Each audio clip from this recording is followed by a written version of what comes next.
Wrestlemania. Now do the weird California one. The ooh ooh ooh. It's magic.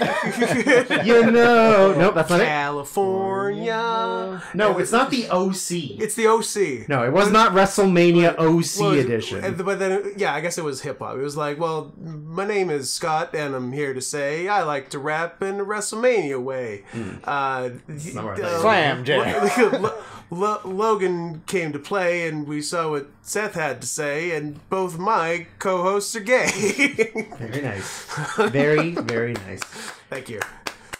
Well, I'm gonna sit back and you guys can take it. I'll join you back on day 2. You guys handle day 1. Hey, Kelly's here, guys. I am here. Friend of the show and friend of us. What a twist. What a twist indeed. What else? Well, that's the end of it. Yep. So, see you next week. And sorry if we sound not as great audio-wise, but 3 people and 2 mics is what it is. Do you want me to crank up the gain on my microphone again? So it's like I'm screaming into the microphone? Wish you wouldn't. Well, then it's not the worst. So you get what you get, and you don't get upset. It is not the worst. How about that? I'm very disappointed that friend of the show and former guest of the show. Remember we were going over the WrestleMania weekend shows, and Ricky was teaming with Raven. Yes. Raven didn't wrestle. He was with them. Oh. They replaced him with Dr. Cornwallis, whoever the fuck that is. Who's that fellow? Is that the... He doesn't have a cage match page, so I couldn't even tell you. Is that a like... I don't... Doctor... Yeah. I just had a stupid thought, or Dr. Cornwallis is the... There's the Elf and the Rudolph cartoon that wants to be a dentist, and then there's Cornwallis, the explorer dude. Yeah. Cornelius. Okay, it's Cornelius. Yukon Cornelius. But I was thinking, like, did his elf friend die in order to, like, honor him? He became the dentist? I like that. What about Dr. Cornwalrus? Oh, okay. Now we're talking. Yeah, that's disappointing. I wanted to see Raven wrestle in 2023, but it didn't happen. The year is young. Yeah. I mean, sure. I don't think he's going to. I think he's going to be on Survivor Series. He's going to wear it. Wait, okay, what odds will either of you give me if Raven wrestles on Survivor Series this year, which might be in Saudi Arabia again? I'm going to give you if he wrestles as Scotty the Body, I'll give you 9,000 to 1 odds. How about Johnny Flamingo? No, that's too close. He might do that. That might happen. He might do it. That'll probably happen. That's a 1-to-1 bet. That's a 1-to-1. What about Johnny Polo? Johnny Polo. He was a manager, not a wrestler. Ooh, good call. So, sorry. You lose. Also, Raven wrestled in 2020. Pretty good. Not bad. Was it like a hardcore homecoming? It was an ARW The Extreme Torch 3-year anniversary. So pretty much a hardcore where he teamed with Justin Credible to wrestle 2 guys you've never heard of. Well, that's something in the 2020s. Yeah. Ooh, look, Shannon Moore wrestled the Sandman. That's a match. Yeah. We should probably open the show by going through that whole card. We're good. Wes Briscoe also wrestled Shane Douglas. Anyways. Yeah. Welcome to the worst year of our lives, WrestleMania Review Edition. Mm-hmm. I know how much everybody loves the wrestling, and by everyone, I mean almost none of you. Couple of you. Maybe like 7 or 8 of you. Yeah, a strong. So, sorry about your damn butt. I'll tell you what they really did like, though. Fucking March Madness. Yeah, I think it's our #1 episode. Good. Yeah. Now we have to do it again. Note to self. Should we do Final Four March Madness right now? This should maybe just become an all mascot review fuckability podcast. Well, I mean, okay, right now, a little before we get into the wrestling, because not a lot of people are going to like the wrestling. We should talk about our boys, the Florida Atlantic University so Owls. Close. OT loss. OT loss. By 1 point to go to the championship game. They didn't lose to the eventual winners, though, so I wish they had. That makes them even bigger losers. However, at least a Husky won, and not a stupid Trojan, Spartan, I think it's Sun God. It's the USC Trojans, so it was the other San guys, Diego Spartans. State Spartans, yeah. So at least a dog won and not a dumb guy. Yeah. Did you see our guy, Kelly? This is our guy. Oh yeah, I saw him. I saw him. He's a pro. Yeah. Now, Did you hear about our... Because we had to do the emergency switch? Yes, okay. I did hear about all of that. Our emergency owl-apology? Yeah. So, I can't do this... And then, as soon as we did that, and went with these guys, Florida Atlantic, so when we made the switch, they were in... They hadn't played their first... Oh, no, they... Were they in the 32 or the 16? They were in the 32. And then had 3... But when we recorded, they were the only one of our Final Four that hadn't already been eliminated. That wasn't out first round. Yeah. Yeah, so they were in the 32, and then had 3 massive upset wins. 3 massive upset wins. To get to the Final Four, and then lost in OT by 1 point.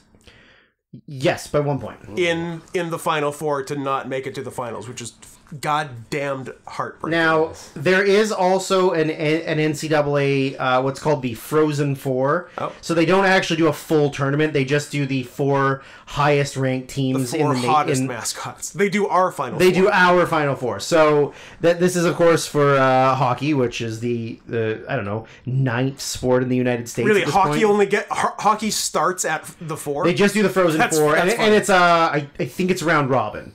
It's not like a single elimination. It's round robin. Yeah. So what's that, about 6 games total? 6 games total. Boom. So you've got how fast I did that? No, he shakes his head into the mic.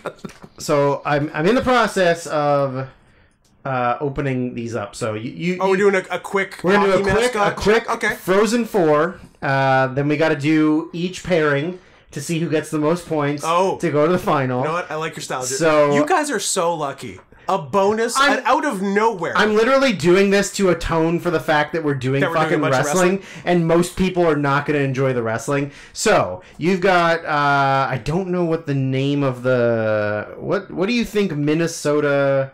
Timberwolves. Is it Minnesota? Oh, it is. Wild. That's a professional hockey Twins. team. Then you got BU... BYU? Not BYU. The Minnesota Kelly's going with the Mark Twains. You guys. P.S.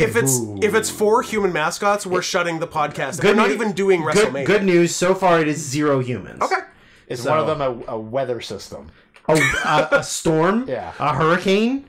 A tornado? Fucking, what's the other team? An Minnesota avalanche. cold front. I need the other team. Give me the 4th team. I only know 3 teams at the moment. So it's the Minnesota Gophers. Okay. Sorry, Minnesota State? Minnesota Gophers. The Quinnipiac Bobcats. Okay. Quinnipiac. That sounds like New Yorkie. There's a lot of those like those kind of Indian names in New York. That's very racist. Is that? Of you, can I say that? I mean, it's too late. You already did. I need to. It's okay. I do a lot of editing on this podcast. You should hear the things. I do appreciate the fact that you do a lot of editing. You should hear the things I say before the editing. Yeah. It's an arduous editing process. Is it already over? Doesn't matter. We're going to give the proper. It is happening as we speak in Tampa, Florida. Good hockey team. And although they do win the Stanley Cup. Regional Final Four. So what are we down to? It's already at the final. Well, great. Fuck it. And one of them is automatically eliminated. So who's out? Michigan. The Michigan acid fucking rains. Spartans, right? Or is that Michigan State? Well, it's Michigan Wolverines, so probably Michigan State. No, it is the Wolverines. Oh, we're good. Oh. We're great. We are no fucking humans. Nice. And you know what? We got 2 like weird rodent-y mustelid-y things with your gophers and... yeah, I got some bad news. What? One of these mascots is fucking terrible. So... Is the Wolverines bad? The Wolverines is pretty shitty. It sucks, right? It's pretty shitty. Is it a Nittany Lions situation? It's not that shitty. It just looks like fucking, I don't know, Cookie Monster. Like, it looks like a fucking Muppet. It's a Muppet? It doesn't so, look... like, not quite a mop, not quite a puppet? So, the teams were, so the Minnesota Gophers, the Boston University Terriers, which I was afraid would be a real dog, which you'd think is great, but it's not a mascot. It's not a suit. It's an animal, so it gets... It's harder to... Can't do it. It's harder to fuck. Because, like, yeah. Not impossible. Not impossible. Nobody's saying impossible. The Michigan Wolverines and the Quinnipiac Bobcats. Okay. I'm not putting this on the TV because that's way too much work. We're that's how we close did it enough that before. we can see the So laptop. here is the Gophers. Minnesota Gophers. That's definitely it's a real cartoony head. Very comical. Regular human body. What the fuck? Shoes. Okay. Big ass tail though. Big ass tail. Big ass tail. Gopher. I was gonna say, do gophers have tails that big? No, they've got nubs. No, don't they? I'm gonna look up a gopher. Don't they have nubby butts? I think I thought they were kind of nubby. that looks to me like a chipmunk costume that they. It is a little, you know, or like a beaver with the wrong tail. Yeah, they put a beaver head on a chipmunk costume. Show me some gopher tails. They've got some tail actually. Okay. His name is Goldie the Gopher. Yeah, like I'll check my gopher. some tail. Yeah, I'll check my gopher for him. Oh yeah. Yeah. Oh yeah. It's kind of like a squirrel. Check r/gophers. It just looks like Reddit. a squirrel.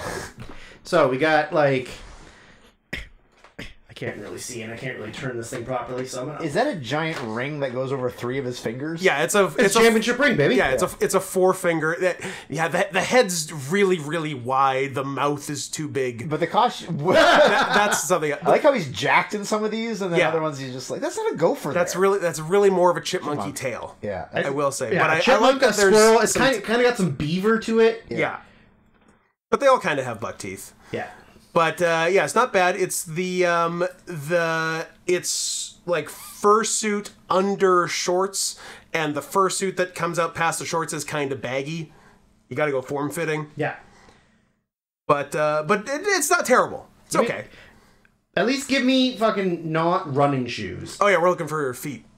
Yeah, no, Kelly, feet are very it's important. all running shoes. It's all running shoes. It is, every single picture has been. I like that we're never making That's not a mascot. That's a toy. Yeah, we're never making the foot mistake again. Well, because we couldn't find it. Yeah. We looked forever to get a picture of the Florida Atlantic University with like owl talons. Yeah. We couldn't find one. Every picture we saw had regular shoes or like mascot shoes. And then after the episode went out, noted friend of the podcast, James Starbucks, messaged Scott with a picture of the talons. And he with the all caps caption, bird feet. Bird feet. And we're like, holy shit, this changes everything. I remember you telling me that. You said, like, Starbucks sent you. I'm like, the company? Man, you guys are doing really well.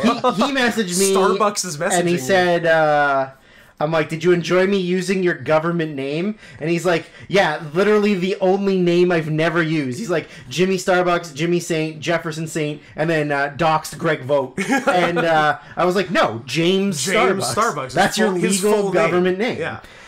His friends call him Jimmy. So he's a James Conn type. RIP. You got the Gophers.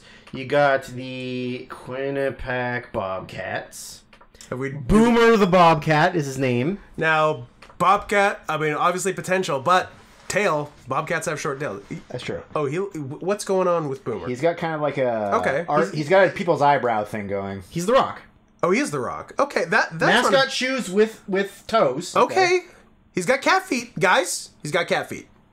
What is he, a girl? Oh, those are Santa hats. Yeah. What is he? Is he wearing a bow? No, he's wearing 2 Santa hats on each ear. I can see that from here. Yeah. He ain't bad. He ain't bad. I mean, yeah, the squinty eye thing is kind of weird, but he's got confidence. He's cocky. He's cool, he's cocky, he's bad. I respect confidence. Oh, that's a bad one. I don't know what that is. Oh, but like I guess the picture, like it's matched up with the actual logo. It's the other owl. Yeah, it's I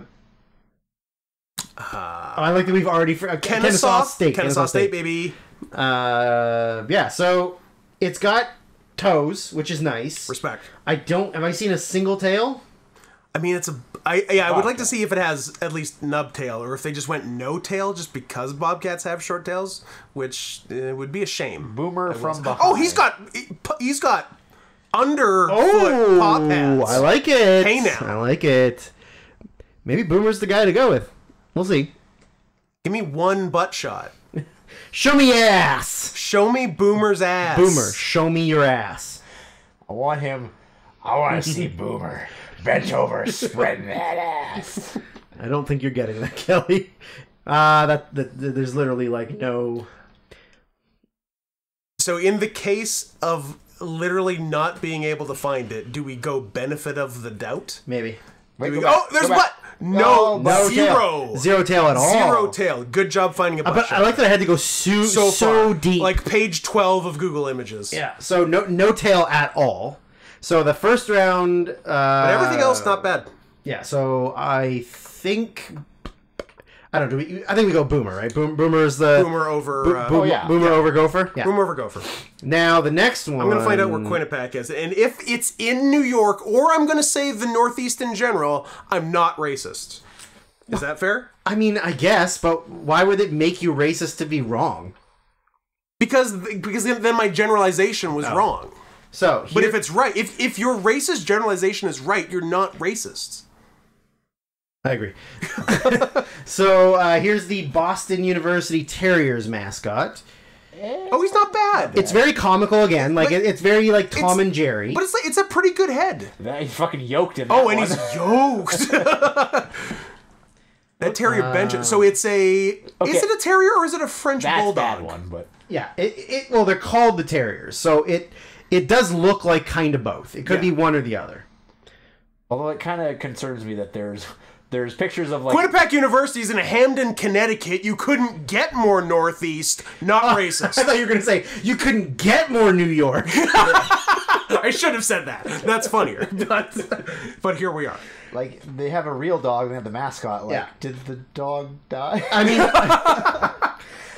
I don't think that the same dog is the mascot for universities. Every university. You mean that black and white picture from 1962? That's not the same one? Every university with an animal mascot starts off with a real animal mascot, and you get one. And when that dies, then you have to dress a person. Because then they realize how sad the student base is, that that dog died, so they're like, well, we better just get a mascot. But it's like any movie or show I watched from like 30 years ago. I'm like, that animal is dead. Well, like, how many cats and dogs died making Milo and Otis? Milo and Otis was a genocide. How many puppies and kittens did they murder? An absolute All right, genocide. put it in the bucket, push it over the waterfall. Done. Put another one in.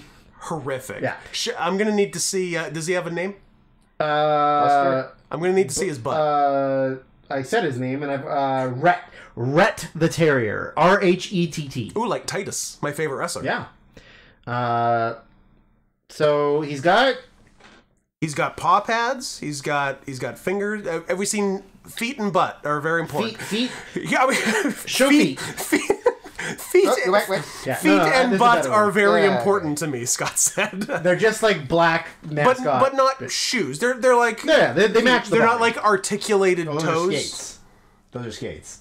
He's wearing skates. Are they skates with paws sticking out of them? Because then he might win. And there's the very much alive dog. And the same dog from 1962 in black and white. Yeah. Oh, I saw a butt that you went past. Nubtail? Nubtail. Okay. Nubtail's better than no tail. Which is what they have. Well, you're not going to give it a tail that doesn't have a tail. That's fine. No, you don't have to go gopher crazy. I like that mascot head is very good. Good quality is very good. Good quality. I like the whisker dots. Yeah, good detail. The mean eyes. He's got a cool look. The ears look good, not too floppy. He's pretty good. He is pretty good. You know what? Big dick. Big dick. I don't say this often. He's a good dog. He is a good dog. That makes one good dog in this room. Yeah, one good dog in this room. Although he was a very good dog last time. He was a good dog last time. But the odds of a repeat? I don't know. And then the final one, obviously, is the abomination that is... Oh, yeah. The Michigan, the Wolverine. Oh, God. It's not even. It's a Muppet. It's not even. It's fucking Cookie Monster. Okay, so Michigan comes last. Sorry, the Steiner brothers. Yeah, Michigan... Well, one of the Steiner brothers. Not the cool one, the other one. Okay, so apologies to Rick Steiner. Yeah, to Rick Breaker. Yeah, for what we're saying about your school. Scott, we don't care about, but noted public transphobe Rick Steiner, our sincerest apologies. Yeah. Who couldn't help himself from screaming at a trans woman professional wrestler at WrestleCon. Surrounded by people. With his son main eventing NXT the next day. Yeah, correct. I mean, you have to kind of begrudgingly respect that. A little bit. The balls being so pissed that you have to do it. Consequences be damned. Hating them so much. Rick kicks open the doors. I'm pissed. Who can I take it out on?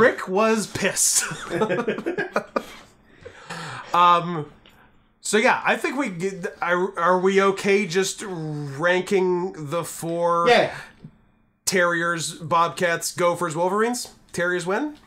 How do we feel? Or I Bobcat. Oh, okay. I like that the Bobcat has the toes. The toes and, are nice. And it's got the pads on the bottom of the feet. He's got the attitude. And he is the Rock. He's Rocky Maivia. Yeah.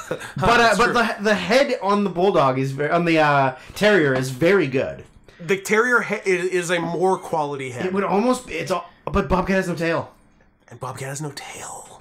Yeah, but which one do you want to fuck more? Well, you gotta give me an answer. Well, here's how it goes. It's a toss-up. So number four is the feet, like how the feet look. Yeah. Right. Number 3 is how good a quality the suit is. Right. Number 2 is like the color. Is it realistic or is it stupid or whatever? And number 1 is, do I want to put my dick in it or have its dick put in me? Yeah. Those are the rankings. Yes. Okay. Now, question. Okay. What if? Still hypothetical. Okay. What if the Muppet one is the best lay of all? And it's just unexpected. You never know. Sometimes you got to take the risk of going for what you wouldn't normally go for. Yes. But see, even if it places number 1 in fuckability, it's so bad. It's number 4 in the other 3. Yeah. So that puts it like at the bottom. Yeah. Right. Because, like, if you're getting 1 point for 4th and 4 points for 1, right, he's only getting 7 points. Do the other things do the other rankings or the other qualifications, does that add to the fuckability? It can. It depends on who you are, right? It can for sure. If you like beans, then you're gonna If you like a natural musk, then you go for the Wolverine. I don't know. Wolverines have good PR because they basically stink the same as skunks. And they don't catch any. Well, I think it's because they're not around people as often, right? They keep to themselves. They're not spraying dogs outside this window and then making this room smell like skunk piss for like 2 months and literally make me wake up in the middle of the night gagging on vomit because she got sprayed right under the window. A couple months where you made sure you didn't sleep on your back. Yeah, I almost died. I almost mad Mikey'd myself. See, I was gonna say, Mama, cast yourself. So we come from different times. We do. You come from mid 2000s bad wrestling, and I come from the 1970s. I want the other team that was in it. Bananas T-Bear is the name of the mascot. Oh, they're gonna say Banana Republic. For the University of Maine Bears. Well, where's Maine come in the mix? Are they the fifth? They were one of the other teams that was involved, but their mascot just has a very funny name, Bananas T-Bear. Pretty cool. I don't know why it's called Bananas T-Bear. It's like Charles Entertainment Cheese. Yeah, Charles Entertainment Cheese. The T stands for trans. Charles Trans. Bananas Trans Bear. He looks. No, go back. I respect a trans bear. It looks like that. It looks kind of like a panther.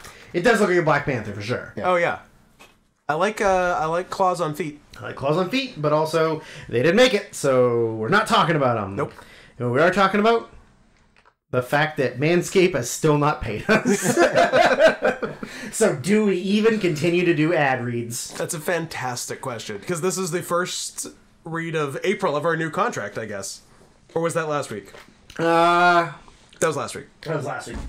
That was when we announced that we got the extension. Oh, no, it wasn't because it was March 31st.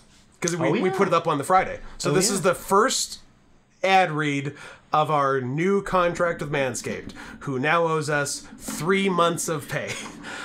So let's say, go to manscaped.com, use promo code CATS20, CATS20, and buy stuff. And in the delivery instructions, write... Please pay Scott and Please Drew. pay the worst year of our lives, who have been doing a good job up to and not including this week. Their business model fucking blows my mind. It doesn't make sense. Like, sign these guys to a contract. Or sign these guys to, like, a preliminary agreement. Yes. Meet the preliminary agreement. Sign them to a money agreement. 3-year money agreement. 3-month money agreement contract. Yes. Send them unlimited free stuff that they don't ask for. Yes. Don't pay them. Extend them for another 3 months. Yes. Continue to not pay them. Unless you're getting paid in the free stuff. That's what I said. Yeah. But like in the Which, if that was the agreement, okay, that's one thing. Sure, but we literally have a money contract in place. Yeah. But also, I don't need more free stuff. We have a lot of free stuff. Guys, we've got all the stuff. Yeah. Now, if you would like to have all the stuff, go to manscaped.com,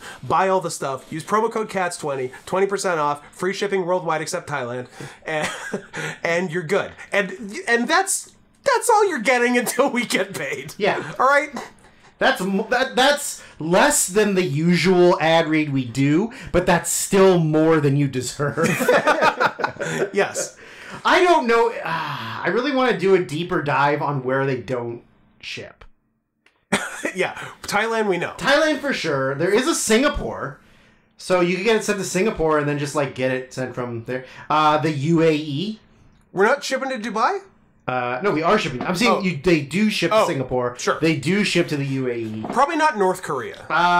You fuck off. You don't know. Fuck off. You don't know. I'm glad I swore during the ad read. Yeah, that's the worst thing we've ever done during the ad read. Well, do you want to bring up No. Manscaped's favorite boy?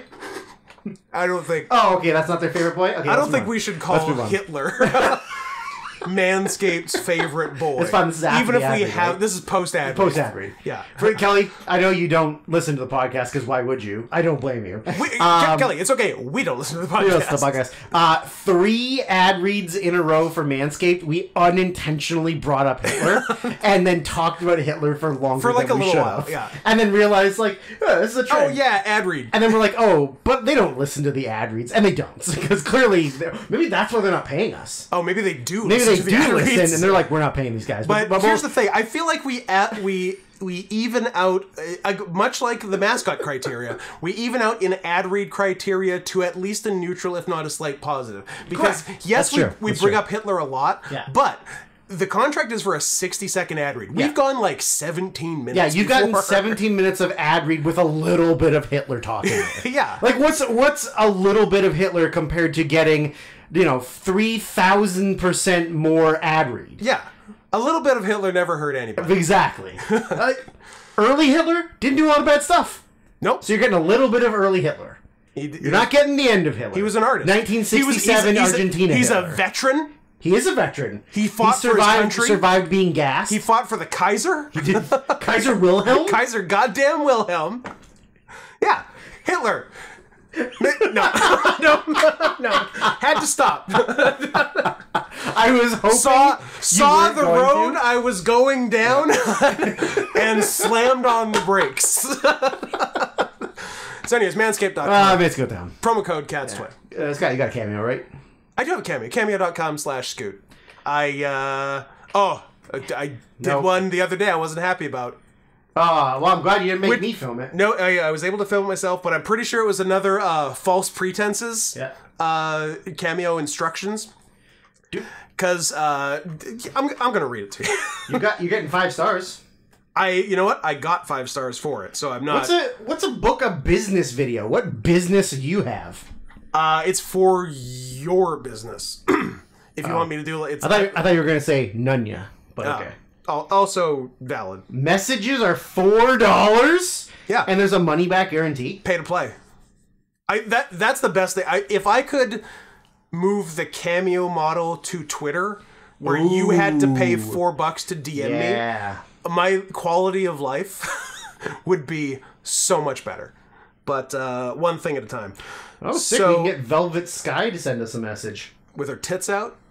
I don't want to see them. With Bully Ray actively penetrating her. Yeah, I was gonna say I don't think I want to see that. She's retired. I didn't realize she was technically retired.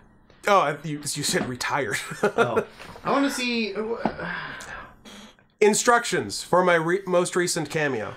Hi. Is it gonna make me want to puke? No, it's very specific to me, and I'm almost positive this is going to be used to blackmail me later. Hi. I'm an aspiring filmmaker currently working on a video project called Men Are Dogs. It's a satirical commentary on how oftentimes men's behavior regarding sexual assault and violence is excused because they can't help it, like dogs. It will feature men acting like dogs with the goal to showcase how ridiculous that excuse is by showing how ridiculous it would look if men acted like dogs. For the project, I'd need you to say, this is what it would look like if men were actually like dogs. Then film yourself acting like a dog for around 30 to 60 seconds and then end it by saying men aren't dogs. Which I did because I need money, but now there is video of me out there panting, barking, and scaring my cat that can be used agained me in a court of law. In a court of law. I thought they were going to ask you to do it for 30 to 60 minutes. I would probably charge more than $30 for that. I was going to get you a cameo for your 40th birthday. It was going to be really mean. What, in like 17 years? Yeah. Well, I was looking up the two people I wanted to get it to for you, and they're both super fucking expensive. You say they're both dead. I'm not gonna, dead cameo. I was gonna get you Clark Gable and Jimmy Hoffa. Jimmy Hoffa. Yeah, I'm not going to tell you who it is because maybe I'll still do it, but man, they're both more expensive than I thought they would be. That's right. Don't put yourself out too much. Also, I might kill myself before I turn 40 anyway, so I don't want you to waste your money. Anyways, are we done with the... by the way, Andrew, you can follow me at Things on Saren's Off Pause, including Mastodon. And especially Mastodon. I believe, since last recording, I gained several new followers on Letterboxd. So nice. I'm doing good now that I'm on El Patron. That's true. It was worth the investment. I gained 4 new followers last week, which is not too bad. Which puts you at 5 total? 100 and something. Pretty good. 124. 107. Oh, the first one was a guess and the second was the real number? Okay. Anywho. Pretty good. Mastodon, Twitter, Letterboxd, Whaler. If you're a chunky girl, we're gonna get some. If you're a thick girl. Yeah. I'm Scott. You can follow me at not Scott Henson, or if you are to believe Drew,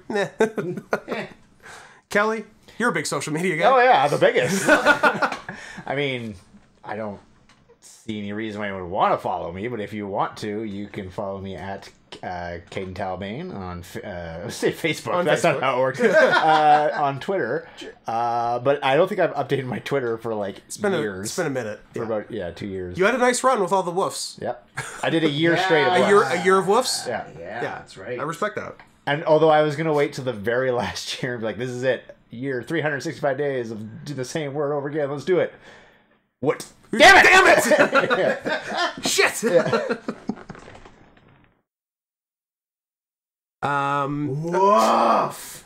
What happened? Rampage, that was one of Kelly's tweets. Yeah. Rampage might have one of the worst matches that could possibly be booked. Rampage tonight, Jackson? April 7th. AEW Rampage. April 7th tonight. Anna Jay versus Julia Hart. Oh, that's gonna be. How is that gonna go? That's gonna be a tough one with those two white awful bitches. White women. It's also Battle of Belts, apparently. Oh yeah. Ugh. Nothing that good. Lucha though. Bros versus QT Marshall and Powerhouse Hobbs. Yep. And Orange Cassidy defending the title against Dralistico. That could be fun. That's interesting. Yeah. The third Mystico. I was going to say the third best brother of his brothers. Second. He's less lazy than Roosh. But Roosh has been good lately. So a lot of people are less lazy than Roosh. Yeah. I'm less lazy than Roosh. It's true. Anywho. I guess we're still doing information. A movie request. Yeah, okay. Are we canceling the last 2 episodes? No, we still got 2 more. So we can do it. We got 2 more episodes of movie requests. You want to get in? Hey, you want to get in with so many movie requests that we have 3 more? Great. We're finally charging the right amount for it. We should have done this off the top, but at least we are now. It would have been so nice if we just said 100 off the bat. Just 100 off the bat. And then we got a third of the amount that we've done, but with the same amount of money. Same money, less movies? Yeah, that would, hindsight is I $100. also feel like all of our attempted baiting, not masturbating, No, we have done some. I thought the baiting's been very good, but the amount of biting on the baiting has dropped off. Yeah. I think we've almost peaked. I think people are getting sick of us saying that we're almost at the end of the All Request Spectacular. Is it because we started in November? And we keep taking weeks off or weeks where we record other things. Like this? And keep saying we're almost at the end. But legitimately, next week is the last week you can request. Yes. On-air conversation that should be off-air. Including Kelly as well. Kelly, please weigh in with your opinions. When are we going to record next week? We're not. We're probably going to have to take a week off. Oh, yeah. Well, we wrestle Friday. Yeah, I was going to say, leave for Vegas Saturday. I was going to say, what's your Thursday And I work every day until we leave for wrestling on Friday. So I don't think we're recording next week. I see. Yeah, that was kind of my concern. So, spoiler alert for everybody listening right now. Next week, there'll just be a nice message from one of us or both of us. We're taking an emergency week off so you can get in more requests for the All Request Spectacular. Any 2-hour or less movie ever made, including Birth of a Nation, Song of the South Criterion Edition. What's the Triumph of the Will? That's a good one. Yeah. Freddie got fingered by the coward Robert Ford. Freddie got fingered by the coward Robert Ford. Any of those. 100 US American dollars or more to paypal.me/NotScottHansen. Get them in while the getting's good, because I swear to God it's almost over, but it's not over next week. we are so close. We will maybe finish soon, so get on it. Speaking of movie requests, in our most recent movie request episode... Oh, this is like some kind of emergency apology I'm not aware of? This is emergency news. This is emergency the news. Oh, is it that a noted actor from one of the movies that we recorded on straight up died after we did the movie? Yup. Oh, okay. Sure was. So, do you recall how we did David Bowie... David Bowie turning Japanese men gay Criterion Collection Merry Christmas, Mr. Lawrence? I did. You remember that? I am familiar with the statement you were making. Do you remember how it was posted to the public on March 27th? Correct. Did you know that Ryuichi Sakamoto, who played Yonoi and did the awesome score and has done lots of other awesome scores, including like fucking Scorsese stuff, wasn't it? Yeah. Yeah. Straight up fucking died on March 28th. I know. The day after we posted How fucking wild is that? That's crazy. That's horrible. I mean, horrible, but also insane. It's insane. Cool. We should not talk about movies anymore. Or just not We're killing about people we like. I guess. You know who I'm glad is here today? Kelly. I'm really glad Kelly's here today. I'm also glad Kelly's here. Welcome, Kelly. What? When does this get posted? This get posted Monday the the 10th? Monday the 10th. Yeah. R.I.P. Kelly Summers. Monday the 11th. Let's say the 11th. 10 7 87 to 4 11 23. It was a good run. Investigate 411. Investigate 411, and maybe with Kelly's birthday, you can hack his bank account now. Luckily, I don't use anything like that. Luckily, joke's on you. I don't have a bank account. Joke's on you. I'm not a real person. Anyways, should we get to the fucking Wrestlemania? Yeah, that seems like the, Aww. all the stuff. Oh, is someone else is dead? Yeah. Great. Paul from S Club 7 died. Oh, I don't think that was of old age. 46. That's not old age. Did he shoot himself in the face? What was Paul doing? Don't stop now. In the S Club. Feeling sad, then you kill yourself. Does that, Paul's looking for romance, I think. Was he? He was looking for romance. I guess he didn't. He had been dating former group member Hannah the whole time. Hannah's getting down on the floor? Yep. No, Hannah's screaming out for more. Wait. I'm gonna need the lyrics. They have no known cause of death at the moment. I'm gonna go with self-inflicted shotgun wound to the face. You're talking about Paul Anka, right? Yeah, Paul Anka of S Club 7. 7 member Paul Anka. Don't watch them. Monsters. Yeah, that's not better. Monsters. I don't understand the last part. And you know. No Goulet. Oh, okay. Goulet. Anyways, It was a different time. Man, they just did a reunion too, as well. S Club. I thought I said Robert Like this Goulet. year, or the end of last year. Paul, Hannah, Tina, John, Rachel, Bradley, Joe. Yeah. I remember having the biggest crush on Rachel Stevens. Mm-hmm. Like, just I don't know, what was that show on? Like 2002? 2003? Yeah. So when they became popular? Early aughts. Man, 16, Maybe late 90s? 16 or 17-year-old me busted a lot of nuts for Rachel Stevens. What, didn't Cisco, was he in that, or was that, there's a different group? Cisco? Yeah, or am I thinking of something completely different? Cisco's in Drew Hill. There were no... I thought... Okay. I must be thinking of... Cisco was British, isn't it? Yeah. Yeah. Okay, yeah. Cisco's an American black guy. Yes, I know that, but I thought he was in a group before he was a solo artist. Drew Hill. Oh, okay, that's the one? Okay. Yeah. When you guys leave, I'm gonna revisit some. It's good to have plans. Rekindle a flame. Yeah, I'm gonna drunk dial an old ex. Okay, I like that as a euphemism for jerking off to stuff you jerked off to as a kid. Drunk. What was the closing up shop was the Closing up shop was when you come to pick me up and I'm not and you finished really yet. quickly finish so busting. I finish and come out and go get food or whatever. Yeah. And then noted film F-slur news of big time Hollywood cinematographer Bill Butler died, who is the guy who was the cinematographer for I don't know, one of my two favorite movies of all time, Jaws, and literally did the punch in pull out of Roy Scheider when he sees the shark. It's a good one. Yeah, so he died yesterday, day before. So time to be a sad film loser and make a bunch of posts about it as if I knew him and how it ruined my life. And make it about you. Yeah. But that's how to do it. Yeah, he did a lot of movies I like that aren't good, like Anaconda. Danaconda, and all of the Rocky movies. All of them? He did all the Rocky movies. He did The Godfather. He did. Oh, he did some real shit. Or he was the second unit cinematographer on The Godfather. He did Whatever. One Flew Over the Cuckoo's Nest. He did Grease, even though I hate it.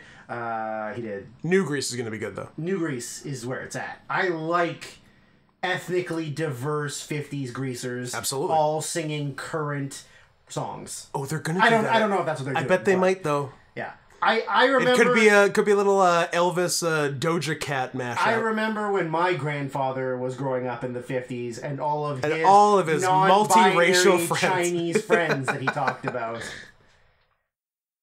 Anyways, that was the death corner. Now let's do the I wish I was dead corner of reviewing WrestleMania. Except I can't believe it was good. It was pretty good. And it wasn't even... It was a good show. It wasn't even a 10. No. And like 10, 20, 30. Next year's supposed to be good. Yeah. Not this year, so now it was. Next year going to be the best WrestleMania we've ever seen? Or is it going to be, like, the worst WrestleMania?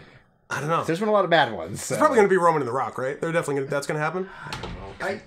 I mean, you have to put the belt on a part-timer. You got to put the belt on a part-timer. That's the... Also, I was telling Scott when we were watching it... I had a ritual for WrestleMania because when we were younger and we enjoyed wrestling, we would have pre-WrestleMania where we would watch good WrestleMania matches. Now my pre-WrestleMania ritual has been, I don't know, punch a hole in the wall, being the albino guy from the Da Vinci Code and hitting myself with the belts and then they take the thing on the leg and then cutting my fucking dick off because I have to put myself through torture. You could have worse nights, Kelly. To get through that torture. Some people enjoy those kind of nights. I know, but surprisingly I didn't have to. Yeah, I couldn't believe it. It was good. Like we left going like, That was a good show. Yeah. And when you look, I mean, some interesting choices. Sure. But... And then when you looked at it, it was like, is this a middle of the month pay-per-view? Is this Fastlane? Like on paper, it wasn't very WrestleMania. No, it was like, this looks like an average pay-per-view where nothing really happens. Like, there's no... Yeah. Yeah. Yeah, it really did not have the, like... Usually there's like a multi-person ladder match or something that's like, okay, this is going to be great, this will probably be really good, this will be probably really good. You look at it, you're like, I mean, that'll be fine, that'll be fine, that'll be bad, that'll be unwatchable. Yeah. And it did definitely like level pretty highly. Yeah. Like there was only a few very slight dips. It wasn't like a lot of good ones. It wasn't like not like 3 duds and a 1 star and then like a few good ones. I think part of why it didn't look impressive on paper and why most stuff for the immediate future isn't going to look impressive on paper is because they haven't made a star in 15 years. Correct. Sure. They don't have stars anymore. They literally had to bring back somebody They brought back the last star they made 15 years ago, bald spot and all. Bald spot and all. Although he did a better job trying to hide it this time than he did last time. I guess. And he didn't shout spots the whole match. No, not so much of a screamer. I think someone must have told him. Somebody else did though. Kevin Owens was. Oh, it was Owens. Because at one point Didn't catch that much. One point later in the match, I guess we can get to it when we get there. But just remember it. I'll remember it. I'm gonna put a little star right here. That how many points on that star? Everyone talks too much. There's 6. Interesting. Yep. 6 stars. The 6-star Spangled Banner. Yeah, I'm not going to do an impersonation of what that would sound like, but oh, I'm picturing it and I like it. Yeah, me too. It's just Woody Allen doing the national anthem. I'm a fan. Do you want to try? Say, can you see by the dawn's early light? Like that? Is that what we're going for? That's the 6-star the 6-pointed star Spangled Banner. It was either that or Jerry Lewis. I couldn't decide which one. I'm gonna write down the 6-pointed star Spangled Banner and see if that tickles me as much as it does. It tickles me later as much as it does now. What was the opener? It was yes, that's right. Austin Theory defending the U.S. title against noted Chinese sympathizer John Cena. So. In the pre-prediction podcast, the PPP that we did beforehand, Kelly also gave us his off-air. Yes. So Scott, I could have done it better, but when we were watching the show, I could have just asked Kelly for all of them, but I guess I didn't. Did you match by match? I didn't want to be intrusive and make them do them all at once. So as they're coming to the ring, you're like, Kelly, who do you think's gonna win? Well, it should have been as they were coming to the ring. Sometimes it was partway through the match. I'm like, oh, who you got in this one?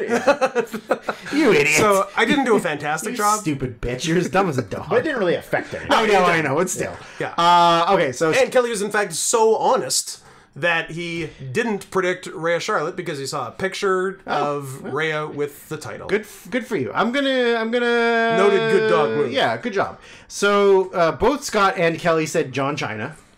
I said Austin Theory, and I don't know why, because when I looked at it before I watched it, I was like, "Ooh, I should have said Cena," but I was like, "Too late now." Yeah. I guess I could have changed it and hoped that nobody noticed, but guess what? I didn't need to change it because I got it right, and you guys got it wrong. Now, Scott, you said 1 star. I said 1 3/4 of a star, and Kelly said 2 stars. And I'm gonna guess all of us are going lower than that. I think mine was about right. You're going for a 1? I think it's a 1. I would also say 1 star. It was. I gave it a dud. I mean, it was not. Don't get me wrong. Dud is not a wrong answer. It was nothing. It was worthless. It was worthless is the word. Isn't the whole point to have Cena come back to boost Austin Theory, and then all they did was chain wrestling and Cena spots. Yeah, they didn't do anything to make Theory look good. Nothing. No. Nothing. And wasn't that the whole? I mean, granted, Cena has a long history of doing that.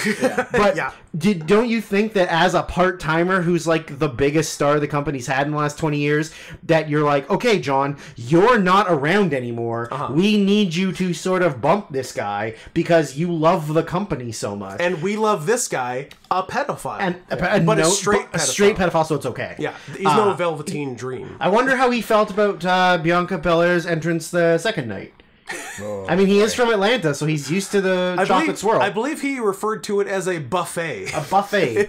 Kelly didn't like it. A cavalcade of delicious choices. I'm making a face, and I'm still making it. Kelly's making bitter beer face. Yeah, so like it legitimately was nothing. Nothing. No. It was chain wrestling. It was Cena playing the whole thing was like Cena not even taking it seriously. Yep. He was like goofing around and like making faces to the crowd, and even like, and he was like.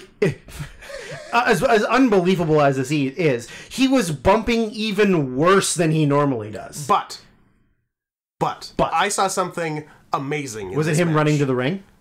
No. Where he looked like he was 75 years old. Like most of his body doesn't work good. and every time he slides in the ring, I get nervous. Oh, so scary. He does so it. He tucks up and goes sideways. I'm like, that's not how you do it. Remember when I did that at the Battle Rumble and you and Cody couldn't believe I did it? Yes. You're like, how did Drew do that? I'm like, because sometimes I'm full of surprises. And sometimes I'm the worst person in the ring, but... But he did so. I would need to go back to confirm, but I swear to God, I saw him do something that he did not do once during his absolute athletic prime, which was throw a good punch. Not all of them. Most were regular Cena punches. Remember. He threw one good, like, snappy, actual, like, the motion of a punch, and it blew my mind.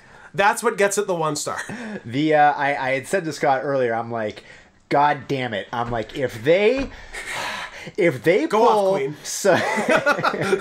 if they pull some bullshit where it's like they do something and then they come out and say, "Oh, April Fools," I'm gonna stab Scott in the neck. Yeah, like there was promise of. I'm like, oh, they might. It was on April 1st. Yeah, that's true. And they could have done a Fools. And I realized they did do an April Fools. They did the April Fools on those kids they brought out. Yes, on those. Okay.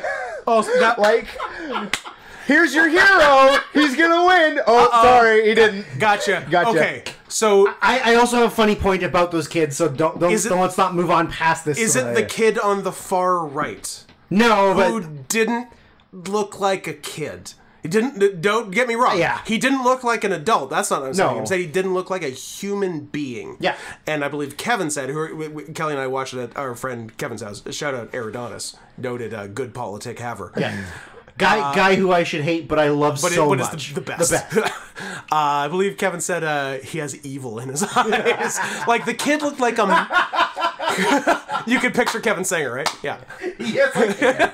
Yes, the kid looked like a Mengele experiment. He did. Oh, he did. He looked like he had been genetically altered for years and then escaped. Because it wasn't even like a regular Circus Pinhead. It's like they started with Circus Pinhead and then did more, because he wasn't even symmetrical. His head was like a diagonal. Look, this is all very sad and it sucks, but it's worth noting. So what was your Make-A-Wish? It wasn't necessarily like anything like overly funny or whatever. Not like mine, which is a sad kid who looks fucked up and is going to die. I'm trying to look up the picture of the... Oh my god. There's a blurry picture. I want a regular picture. No, I think it's kind of funny that they, during the promo package, they were like, he set the record for the most Make-A-Wish, blah, blah, blah. He's done whatever the hell it was, 624, which, granted, is a ton. Was this match Austin Theory's Make-A-Wish? Maybe. I just like that, I don't know, how many kids were there, like 12? So then, 12, 14, 15. Yeah. So it's like, 12, 42, 43, 44, 45. Guys, I'm putting up big numbers here. Big numbers today, I hope, that's kind of a cheat. I hope that counts as one. Yeah. And so not 15. Yeah, no, that's 15. He banged out easy Baker's dozen. I mean, that's a pretty funny way to get your numbers up. Yeah. He's like, just bring a bunch of kids to the show. I'll barely talk to them. I'll go have my match and lose. Yep. Make them all sad. Make them all sad. Yep. And then move on. Yeah, I don't know. I just kind of thought that was kind of funny that, like, oh, here's all these kids, and you're 1, 2, 3, 4. Oh, yeah, I got 15 more right there. Like, that's pretty funny. Making, like, tragic kids sad just reminded me of something that I will hopefully remember when the time comes. Sure. So, are you... I'm going with Dud. I thought it was a worthless piece of garbage. You're going 1 and 1? I'll say 1. 1 and 1. The next one is the men's 4-team WrestleMania showcase. Fun! Yes. Fun! Like, way better than last year's. We also skipped. Meltzer gave that match 2 1/4 stars. Too high, Dave. Like, way too high. Too high, Dave. Come on. What's the 2? What puts it above 2? What's the 2? Like, what in that match puts it above 2? Is it just that he didn't want to go too low on it? Maybe. I assume that's... I really don't know. Lowest... No, I guess he could have one other match lower. It's in the running for worst match of the night. I would agree. Yeah. It's between that and the one other bad match, and then literally every other match was very good. Yep. I believe Meltzer said that day 1 was the best day of WrestleMania ever, I think. You can make a case. I guess if you look at his ratings for it, yeah, probably. Yeah, probably.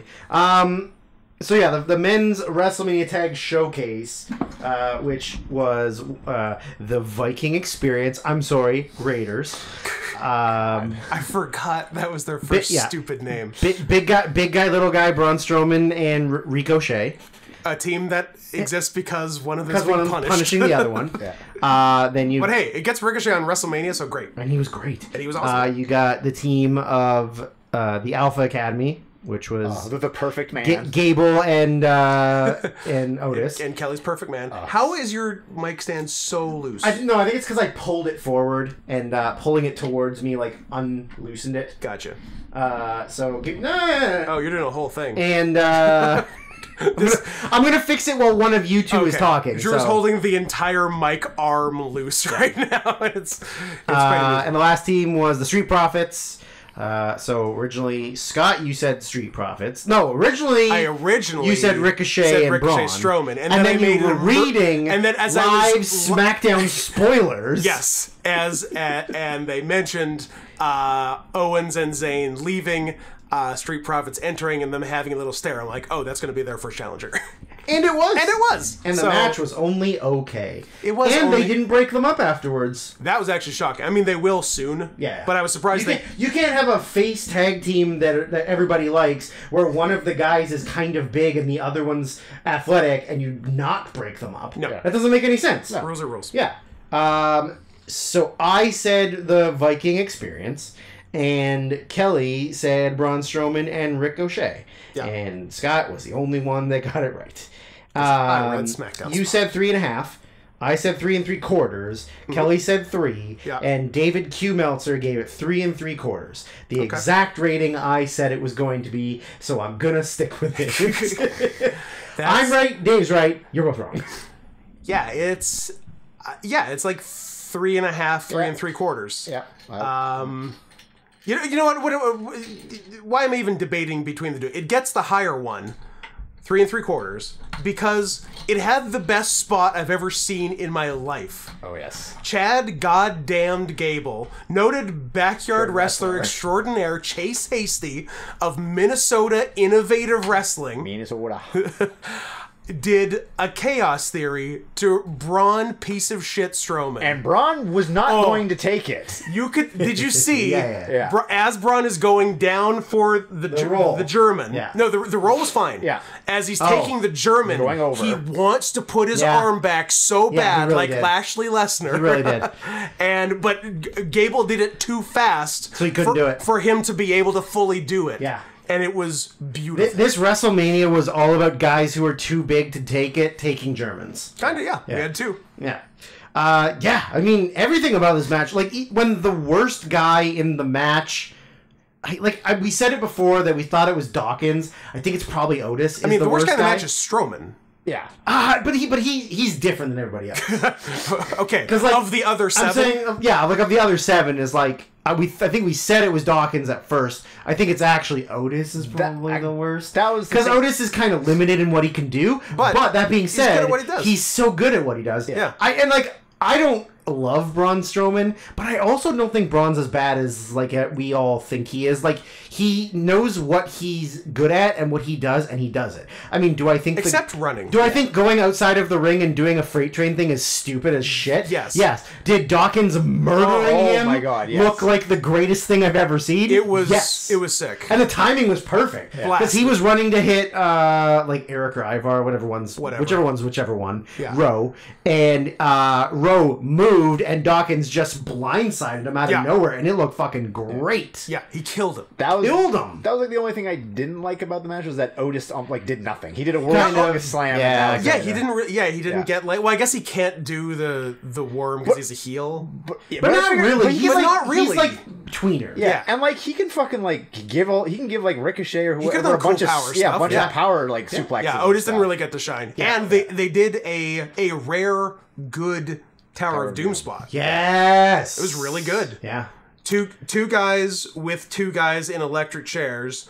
Those two guys stalling superplex, and then crossbody. Yeah, it was good. And but when he hit the crossbody, he kind of like landed it almost perfectly. That he landed to his feet. Yeah, and like rolled through out of it. It looked like very smooth. Yeah, it was good.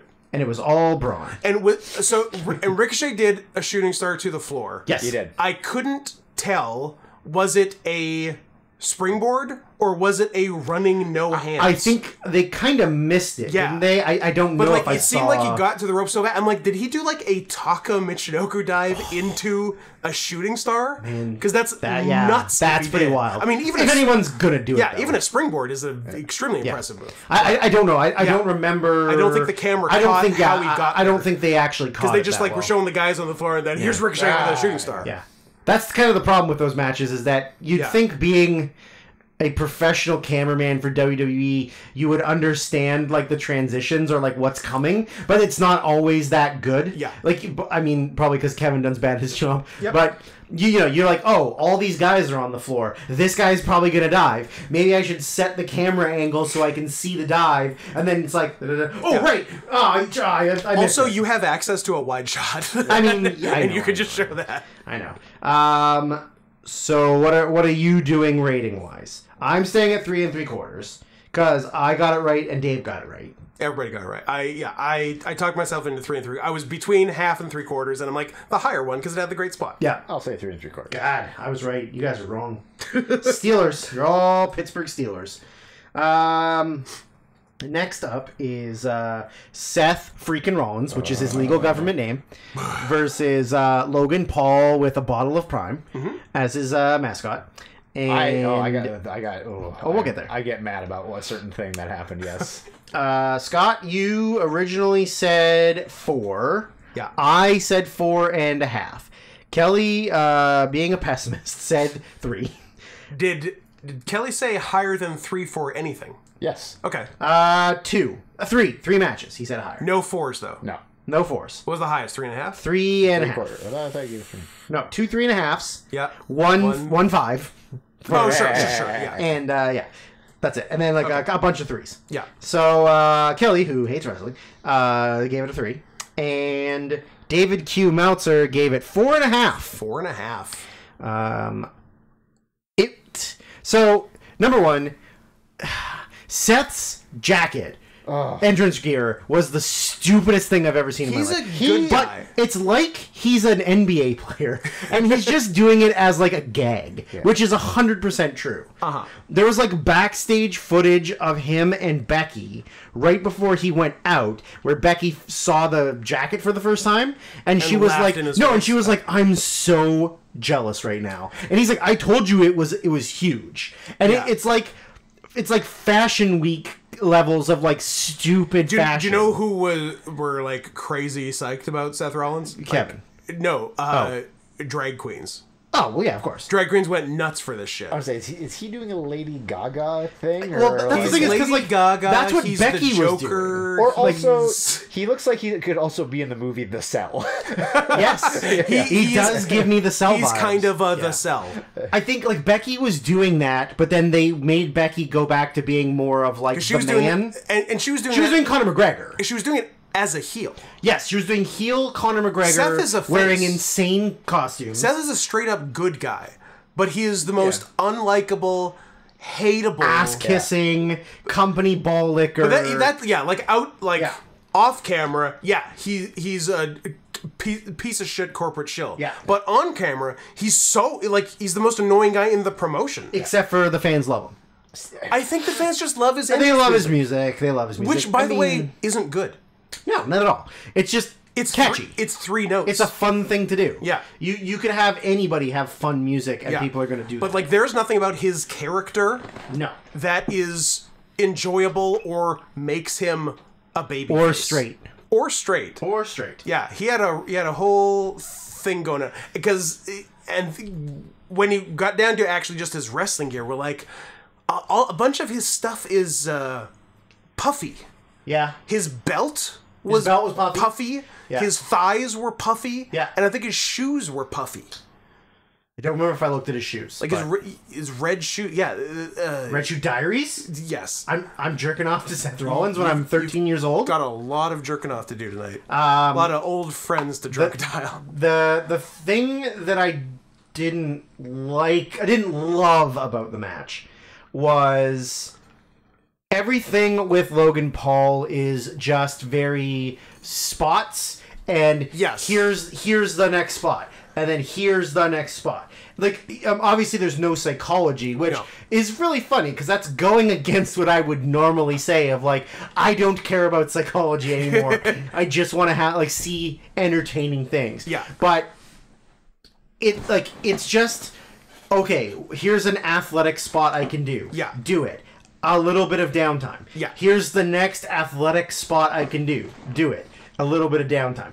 Here's the next it's the repeating pattern. It's definitely like spot to spot to spot. There were no music between the notes in this match. But all the spots were really good. Yes, like I'm not saying everything was entertaining about it. Everything looked really good. Yeah. The thing about it is it's like when I'll use the example of my friends and I when we first started watching NWA TNA.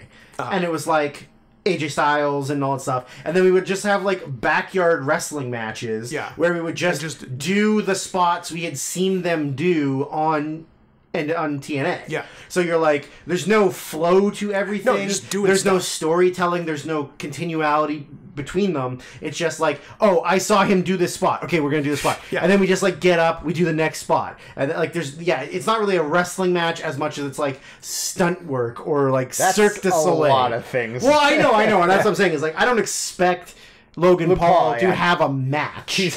He's not gonna have a fucking Broadway where they're working headlocks and arm drags and shit. But like it gets a little repetitive after a while. Like yes, it's all still amazing. Yeah. But you're like, if I wanted to see this, I would just go on like TikTok and watch guys do trampoline stunts and stuff. You know, like it's not wrestling. So it's fun to watch, but as a match, I don't think it's a 4.5 star match. I don't think it's 4.5. I don't even know if it breaks 4 for me. I could give it 4. Like everything looked good. There was one nice piece of psychology in it actually, which shockingly the announcers called, which normally they just miss. Well, it's because Vince wasn't fully in charge yet, although he was. But anyway, and has been for like a month and a half. Yeah. Because the deal was Logan had kept knocking out Seth with his boxing prowess. So when Logan wound up for a big punch, Seth covered his head and Logan body shotted him. Give him the old boss root. Yeah, and that hurt him. So I'm like, hey, that was an actual thing. Yeah, so, I like that. So good job. I like that. And I think that one bit of psychology plus all the really good spots, and I will say, because the I guess the biggest spot of the match, not my favorite spot, but the biggest spot was Logan's gonna jump off the top through Seth on a table on the outside, and they now revealed KSI, who we all thought was Ron Killings. That's really funny. We all thought he was. I was just about to ask, like, how many people knew who that was. It was the group. Look, you only saw face. Yeah, and then you saw like a blue do-rag. We're like, that's R-Truth. Yeah, except for R-Truth only has one working leg. We forgot about that. Yeah. And it's other YouTube star who we're all big fan of. We're all big KS. Oh, yeah. Also, no, we've made the joke. We're big KS guys. We're KS guys, yeah. I mean, he's also Logan Paul's business partner in Prime. Yeah. So he's in the Prime bottle mascot costume, taking selfies with Seth on the table, and the deal is Logan jumps, Seth pulls KSI on the table, KSI takes the splash to the table. Like, it's contrived, but the timing was pretty good on it. It was as good as it was going to be, so good for them. My favorite spot was Logan's goddamn no hands jump to the top, perfect moonsault. Yes. Yeah. Like, taking nothing away from him, he's maybe like top 3 most athletic people that's ever been in WWE. Yeah. Like, legitimately. He's crazy out there. Like, his height on jumps, his speed, like his ability to like do things. The best white vertical in North America. I mean, yes. He's infuriating because I hate him. Yeah, that's like the thing. A person. Yeah, but he's sucks. a fucking but he's natural. Great. Yeah, he's such insane. a natural. He's insane. It's crazy. Yeah. Like, there's never been anybody, and if you look at every single non-WWE, like non-trained wrestler to ever do anything physical in the ring, they're like, the second place person is so far away from him. Lawrence Taylor. I mean, Lawrence Taylor was pretty good. Actually, there's D'Angelo Williams. I was going to say, he's actually the other one. He could have been as much of a natural as Logan Paul, but he only wanted to do it once, and he did, and that's it. Stephen Amell, but even Stephen Amell was kind of like a little like uncoordinated, but like, yeah, he's like leaps and bounds. Yeah. Like, he's better than 80% of wrestlers that are trained wrestlers that have ever wrestled in WWE. Correct. Like, legitimately. For like, athleticism is everything. And like, he gets it, I think. Yep. Right? He's not He's a wrestling fan. Yeah, obviously. like, he understands the how to do things, but like, yeah, like, I don't care for him, and I don't really need to see more of his matches unless it's against somebody that he's going to do something different. The matches are going to be largely the same. Like, do Logan versus Brock, and I'll be like, yeah, okay, I'll watch that. But like, I don't need to see like a Logan versus like Ricochet or something. Like, I don't. It's all the same stuff over and over. I don't think it's a 4 for me. I think it's a 3 3/4. I'm going 4. Yeah. I'll give it 3.5. 1. But like, I don't know. Like, it was fine. It was like good for what it was, but I wasn't totally into it. Yeah. And like, and I didn't like. Yeah, I don't know. I just didn't. Yeah, I guess just I wasn't really that into it, and like, also I think also I was just really distracted by the fucking color code that fucking Seth went with: hot pink and ruby red. Yeah, it's very strange. Like, very strange. Quite a look. Yeah, and just like, but yeah, like, it's almost as if he's the most disliked person in the world. Yeah, but again, yeah, like, all crazy athletic stuff, which is fun to watch, but at the same time, it's just like, also too, I think it's just like in the back of my head, I'm like, he's not gonna be here full time. Like, there's really nothing to go on like after this. Yeah, so I don't know if he will wrestle again until SummerSlam or Saudi Arabia, I guess, but I don't even know if he'll wrestle at Saudi Arabia. I don't know if they have anything in the works for him. Like, I could see SummerSlam being the next time he wrestles. So what? August? Yeah. I mean, he might do Money in the Bank because it's in London. Yeah, it's big. I could see him being in Money in the Bank. Oh yeah. I mean, that'd be a different thing. Yeah, like a multi-man. Yeah, I could see him doing that. Yep. Next one is the women's 6-woman tag. How dare I? Ladies, I'm here. Yeah. Noted, still fully committed to being employed Bailey. Yep. Io Sky and Dakota Kai against couple of cowards. Becky Lynch, Trish Stratus, and even though she'd lost a bunch of weight, chubby Lita. Still wrestled like she was fat. Wrestled like she was fat and underwater. Which I have to bring it up because like it was kind of a weird thing. Lita had a black eye, and I looked into it, and like, so I guess what had happened is, like, the night before, she like got in a fight with Randy Savage because he was like I think there was like, you know, she might have like kind of had an affair with a wife. There was something going on there, and but like they didn't want to talk about that because it would be like, you know, we can't have that before WrestleMania. So they made up some story that she got hurt during like a jet ski accident. Like she was with Brutus the Barber Briefcake, and I guess he confirmed it. I mean, well, he confirmed it, you know. Yeah. And on a shoot, whatever. But he confirmed it by also wearing a mask to cover up his broken face. Yeah, that was there. Yeah. So it's funny because he said that to me last night, and I still laughed. And then I heard it again, and it still made me laugh. So you and Isaacs both said Damage Control because we were convinced Trish was turning heel. Yeah, as they had said, and also the Faces had won every match leading up to it. Kelly did say the Faces. Hey. You said 2 1/4. I said 2 3/4. Kelly said 2. I think we are all comfortable going lower than what we predicted, except for I guess maybe Kelly, because I'm going to give it a 2. What did young David give it? David Q. Meltzer gave this one 2 3/4 of a star, which is what I originally said, and I think he's wrong. I think it's worse. I mean, I'll stay at 2, but. Like I didn't think it was really going to be much of.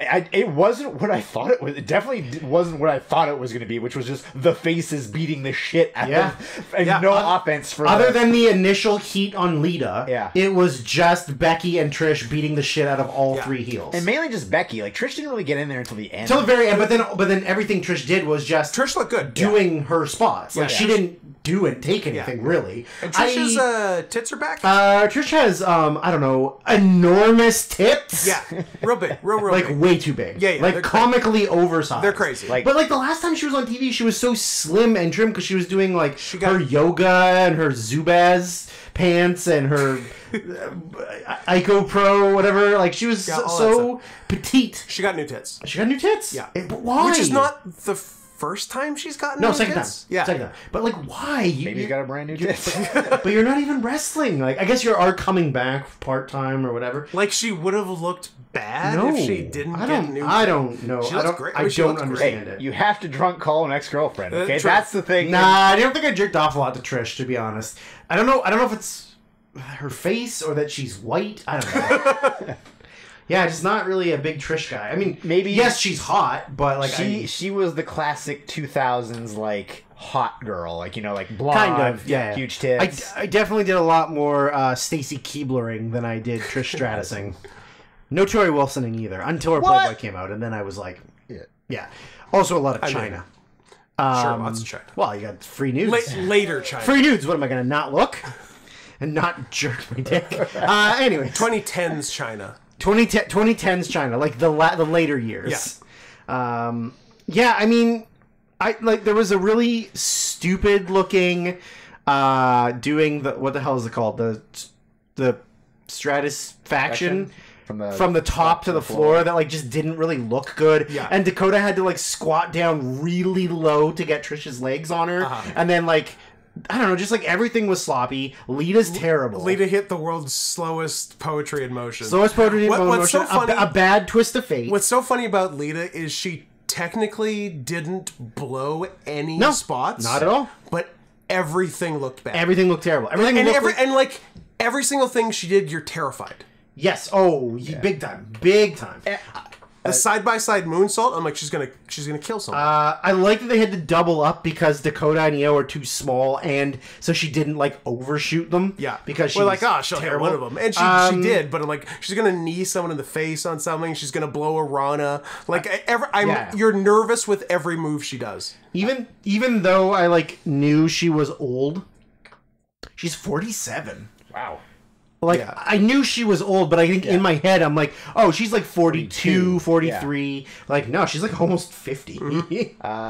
I brought it up. I don't, like, it's this common theme with women wrestlers is that they always have the weirdest ring gear and the weirdest entrance gear. I was going to say, I don't know if you could actually rate this match because I believe the entire match was spent trying to figure out what is going on with Damage Control's ring gear. There's buckles that click and they don't go anywhere.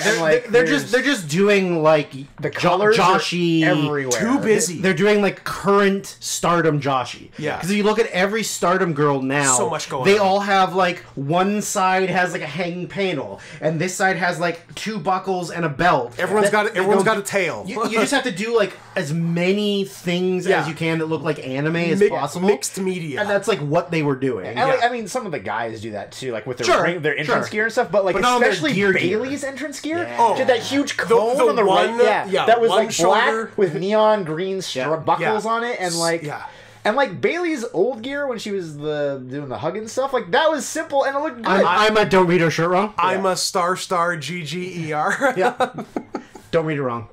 Yeah, it's very like distracting to the eye. Yeah, because like. And like the thing is, it was all weird colors, like not necessarily everything matched. No, like laser. It was a lot of colors. It was laser tag. It was straight up, it was just like every neon you can think of, but like the neons that don't match. You're like, oh, like you can do like a neon yellow and a neon blue, or like a pink and a green, and you're like, no, we're gonna do yellow and pink and green and purple, and just like mush them together. Like, it was very distracting. Like I feel like for whoever's making that gear, it's got to be the biggest headache. It's like not like this. You like, want what? Sure. This is like Randy Savage level of gear, but like in like not even so much a pattern. It's just everywhere. Yeah, it's just like I don't know. Vomit out something and I'm gonna wear it. Like it's very wild. I can't even imagine designing that stuff. I'm sorry, you want what? Vomit? I guess you want vomit. I want vomit.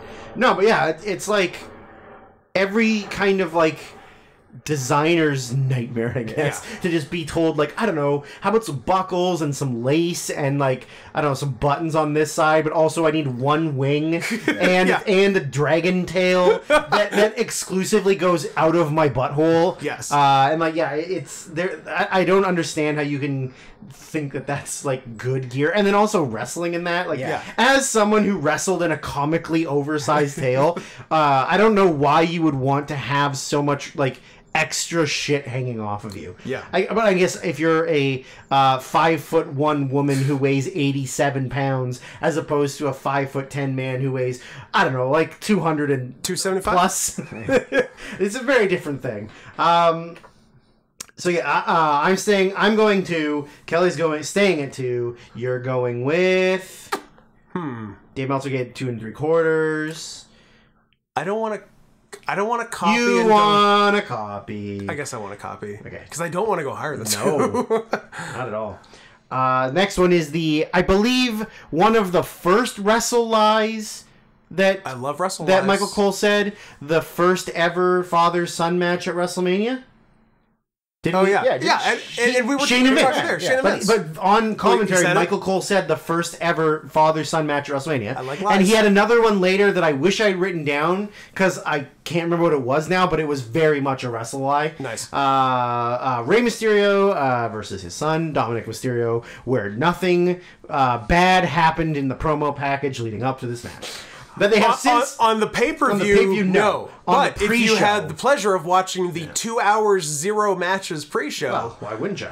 You saw an even better promo package which they have since apologized for today. A week later. Today's Friday. Yeah, it aired last Saturday. They've had 6 days. Yeah. Hey, are you better late than never? ? Or too little, too late? ? And their apology was sort of like, "Oh, oops, oversight." Yeah, like not even. Oh, we didn't care. Sorry, we used Auschwitz in the wrestling promo for dad fake fighting his son. We meant to use Bergen-Belsen, and we accidentally used Auschwitz. Our bad. We all said Dom would win because it was the logical conclusion. You and Isaacs both said 3.5. Kelly said 3. David Q. Meltzer gave it a 4. It was that good. It was good. They did a good high, job. though. It's leaps and bounds the best Dom has ever looked. I'm glad they gave him time. Yes. That's the thing I'm the happiest about is I'm glad they gave them. The only thing I will say that I didn't like about the match was there was too much fucking around. There was too much yelling at your mom, yelling at your sister, Bad Bunny getting involved. He's kind of Scott made a very funny comment where because the whole thing like got Ray mad at Dom because he told his mom to shut up. But really, he's just like, "Hey, Dad, I fucked your girlfriend." I thought it'd be very funny if Dom fucked his mom to cuck his dad. I mean, that's pretty fucking great. And if porn has taught us nothing, that happens all the time. And the line, "Hey Dad, I fucked your girlfriend," did tickle everyone just right. Dom got home and Mom was stuck in the dryer and couldn't get her out, but then he somehow got a boner and decided, well, I know where to put this. This is what you taught me, Mom. I think 4 is high. I think there was a lot of tomfuckery. I don't need every Rey Mysterio match to be him just getting pummeled for like 8 minutes of a match. I really don't need that. I know it's to make Dom look good, but that's every single Rey Mysterio match now. Is just get your ass kicked for 6-7 minutes, and then hit all of your big spots, and then whatever. Then either win or lose. I mean, the Bad Bunny thing, I know is to set up for Puerto Rico, but I believe it's pronounced Puerto Rico. Puerto Rico, and I believe it's pronounced the Bad Bunny. I knew this ahead of time. What'd you know? I don't know if you guys knew this ahead of time. Were you aware that Ray reformed the LWO beforehand? From reading the SmackDown spoilers. Okay. Yes. Okay. Yeah. What a weird. A Mexican American. Yep. A Mexican. A Peruvian. And a Filipino American. Yeah, that's right. Are the Latino World Order. Yeah. I mean, at least they're more worldly than the original, because the OG was what? All Mexicans, except the founder, who is American. I'm Mexican American, but like not a single other Latino. No, they're Mexican. Yeah. And like of all the matches on WrestleMania, you had to make this one the Cine Emoji sponsored match. That was Cine Emoji toe scratch. Do you know who was in it? Sol Ruca. Oh, our girl. Our girl. Yeah. Noted shouldn't be wrestling in a ring. Shouldn't be wrestling. Good gymnast. And shouldn't be wrestling. Hey, Sol, I've seen you wrestling, and you're a good gymnast. And kind of hot. Yeah. We need to talk about... She did that spot that maybe you saw on stuff, Kelly. The middle rope springboard inward somersault into a cutter. Oh, I don't think I have. No? It's cool. It's cool looking when the other person takes it well, which sometimes they do, and sometimes. Well, she's only done it twice. No, she's done it like 4 or 5 times. Has she now? Okay, I've only seen it twice. Yeah. I will. You keep talking. I will find the GIF. The GIF. We need to talk about entrances, both of them. For the whole show. Let's go back to the first match. No, so Dom did a fresh out of prison entrance, straight from prison to the arena, and we're showing Kelly the GIF. No, it's cool.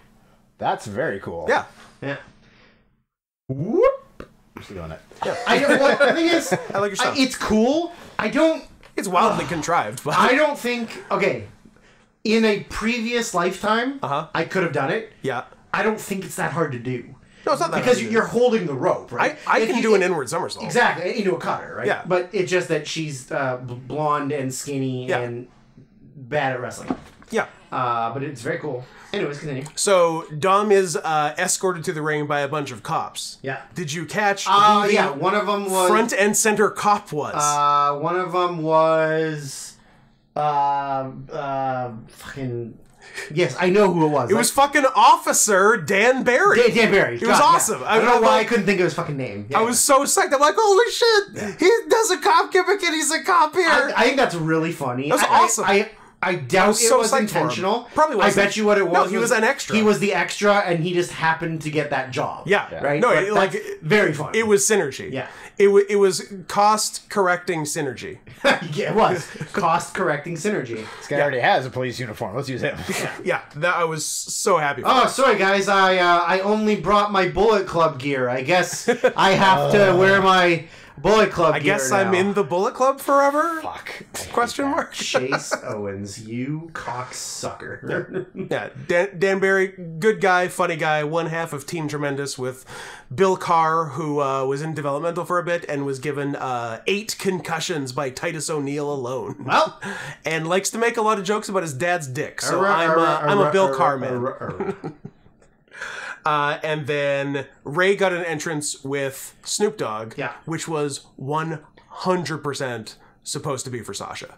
Oh, yeah, 100%. Yeah. Yeah, of course. Like, they booked Snoop last year. Yeah. They're like, we got you for next year's Mania. You're going to do a big entrance with your niece, question mark. Yep. Oh. And, well, things happen. Plans change. Plans change. People aren't always around for a full year. It's hard to stay employed for a full year when you, I don't know, hate your fucking job. When you get lied to your face about what you're doing. Yeah. Yeah. I liked Ray's entrance. I thought it was a little bit like you don't need to do 3 entrance musics, but he did do 3 entrance. And then musics. they didn't even show. He didn't even do the. No, he did the pop. But they didn't show it. Yeah, how do you not show the one Seems fucking important. thing Ray's known for? And I just it made me kind of laugh, just thinking like, what if you take one slip on that fucking set, you're going all the way down, and you can't grab anything. No, and he's running off to the edges and playing to the crowd. I'm like, Ray, be careful. Watch where you're going. Watch where you're going. It's like far way down. Do we know what he was supposed to be? We think Great Muta. He's Great Muta. Yeah, okay. it was a Great Muta inspired mask. It was a little too subtle. Yeah. No, as soon as I saw it, I got it. Okay. Yeah, you're smarter than us. Yeah. Sure. I mean, it's like modern Great Muta, like the more recent years. But yeah, as soon as I saw it, I was like, oh, that's Great Muta. Do you remember when Johnny Stamboli was the other Great Muta? Yeah. Remember when he was Killer? Relic spelled backwards. Yeah. Killer spelled backwards. Yeah. Killer is Red Relic rum. spelled backwards. Red rum. Silver Sand. So we're saying.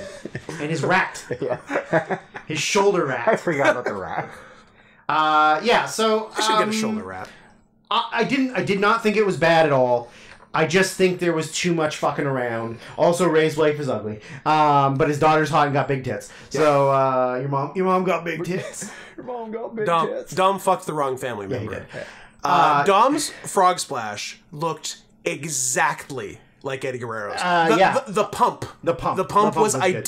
I don't know if he obviously he did watch a bunch of and practiced. They are kind of just making him Eddie. They are. They're making him like heel LWO or like Latino Heat Eddie Guerrero. So it would make sense for him to do it. But it looked great. Yes. Also, Ray's doesn't. Ray's didn't look Ray, so good. you need to stop doing. Do something else. I was kind of hoping. Ray can't springboard anymore, right? No. He can. I just don't think he does it as often. I'm like, if there's a time to do the springboard Rana, this is the time. And I think his knees are kind of garbage, right? But he does it. He just doesn't do it as often. But like, he wasn't even wearing the giant brace. Like, he got that like Colombian stem cell bullshit, and I think it helped. Yeah, I think so. We were all wrong, and I said 3.5. I'm definitely leaning to between 3.5 and 3 3/4. I'm fine with 3 3/4 for me. Kelly, what do you think? 5. No. 1. All good. I'm going Either one extremes. Yeah, 1 or one 5. extreme or the other. I'll give it 3 3/4. 3 3/4? Yeah. Do I want to copy or do I want to go Sisters doing it for themselves. the same I already had? School shooting style. I'm going to keep it 3.5. Okay. Like I said. No, that seems too low. No, it does. 3.5. I have other matches that I think I'm going to give 3.5 to, and it's better than those matches. Yeah. It was flirting with 4. Yeah, I think if you do less of because they went outside and did stuff with his mom and sister twice, and then when he was in the ring, he was like blowing snot rockets at them a bunch, and I was just like, you're just doing too much of that. Like a little bit is fine. But and then then you have the Judgment Day come down, and then Bad Bunny gets involved, and then here comes the LWO guys, and you're like, it's just too overbooked for what could be the best match on one of the best matches on the show, and I think that takes it under 4 for me, because it's just that's fair. It's just Sting versus Triple H again, you know? Yeah. Oh, Dom had another really nice spot. He did like the lock the wrist. run up the ropes, arm drag. Run up the ropes, arm drag. Yes. Stay holding on to the hand. Stand up, yank him like straight into like a really snappy Michinoku driver. It was good. It was really good. Dom does really good Michinoku drivers. It was they're real snappy. Yeah. I'm gonna steal them. Good. Except for I don't wrestle. I just play. I goof around. I'm a goofer. So then we get the also the another good spot. You know, I'm almost talking myself into 4 stars now. I'll stick with 3 3/4. But the fucking alley-oop powerbomb smack onto the bottom turnbuckle. Yeah, that I think was probably supposed to be second turnbuckle. Probably supposed to be second, but it was brutal. Ooh, remind me, there's one of those in the tag match that I want to talk about that was perfectly placed. Okay. Day one tag? Day one tag, yeah, you're right. That was really, really good. Yeah. I didn't mind the fact that the finish involved Bad Bunny. I think that it was... It didn't take away from the match. I like that Dom was somehow hiding like a 50-pound chain in his jacket. No, it was Damian Priest's jacket. Oh, okay. When Priest came down, he took the jacket off and put it at ringside. Yeah. I kind of thought that after the match, they would all celebrate in the ring and they would give Bad Bunny an LWO shirt. I kind of assumed that was what was going to happen. Sure. But now we're just going to get Ray and Bad Bunny versus Dom and Priest at Backlash. Puerto Rico. Except for they already announced for tonight. No, Monday? Tonight. I don't know, whatever. Is anybody on a specific show anymore? No. That it's Ray and Escobar versus Dom and Priest on Tonight or Raw. I don't know which one. Okay. Maybe tonight. Then we got the semi-main event. Charlotte Flair defending the SmackDown Women's title against Rhea Ripley. The semi-main event is after I'm aware. It's on the list. Okay. So, Scott, you said 3 stars. Uh-huh. I said 2 3/4 stars. Yep. And Kelly was an honest, good dog and said, I saw it. I saw the result. He gave stars, though, didn't he? But I'm saying, like... No, you sent it to me, you said NA. For prediction. Yeah. Yeah. Abstain from prediction. He abstained from prediction. Yeah, he gave a star prediction. Didn't he? No. Oh, okay. No, when you sent it to me, you said NA, I think. I think you're wrong. I think you said NA because he got spoiled. I'm almost positive you're wrong. I'm going to look it up. You can keep talking. I'm going to murder you in your sleep. I wish you wouldn't. I want to. It's, Man, I really hope Lita and Macho Man can patch up that. I hope they can fall in love again. 2 stars. You're wrong. Oh, yeah. I just went NA spoiled. No, sorry, no. I'm saying... You have to read the whole line. He said 2 stars. But then why would you put NA spoiled? Because he didn't pick a winner because he was spoiled on it. So that's what I read. I went, oh, NA spoiled. Okay, then he's not picking a winner. But then you just keep your eyes moving to the right, and it says fucking 2 stars. Sorry, I went too far. I would like to issue an emergency owl apology. I'm a Kennesaw man now. You were a Kennesaw man before. Meltzer gave it 4 3/4 of a star. Oh, so a little higher than our picks of what? 2 3/4, and 3? 3 on the high end? 3, 2 3/4, and 2. Yeah. We might have underestimated. Here's the thing about Charlotte. Charlotte sucks, but has had... Especially when she's losing. When she knows she's losing, but she sucks. Great WrestleMania matches. She's had like 4 great WrestleMania matches. It's the only time she's good, and we forgot that. She had that great 3-way that we watched at Kale's, which is maybe the best match on that WrestleMania. Oh, yeah. Although, to be fair, nothing else was on that WrestleMania. She had a really good one with Asuka. She had a previous good one with Rhea in front of nobody. And, like, she could oddly deliver at WrestleMania and nowhere else. Yeah. Don't put her in the main event of Hell in a Cell. You're asking for trouble. It's going to suck. But, yeah. This was really good. Clearly, they were told at some point that they were the main event on this day.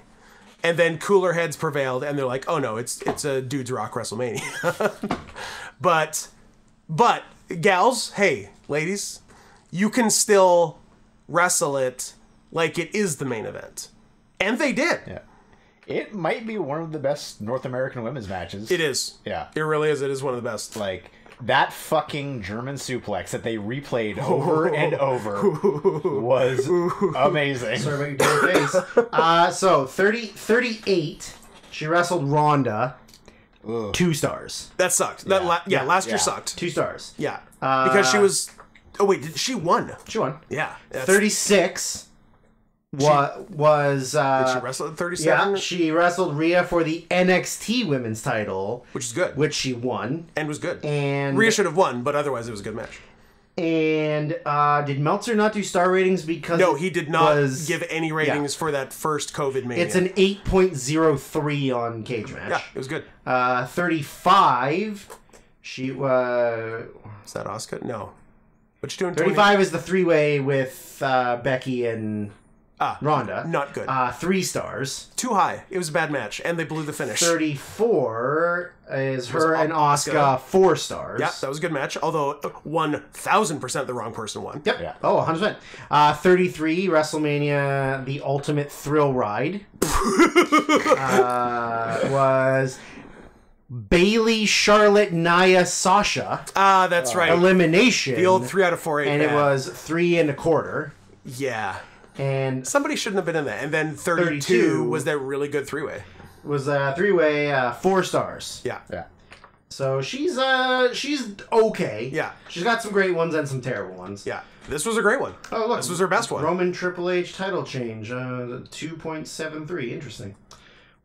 That's, you know what? Yeah. That's about right out of 10. Right. Yeah.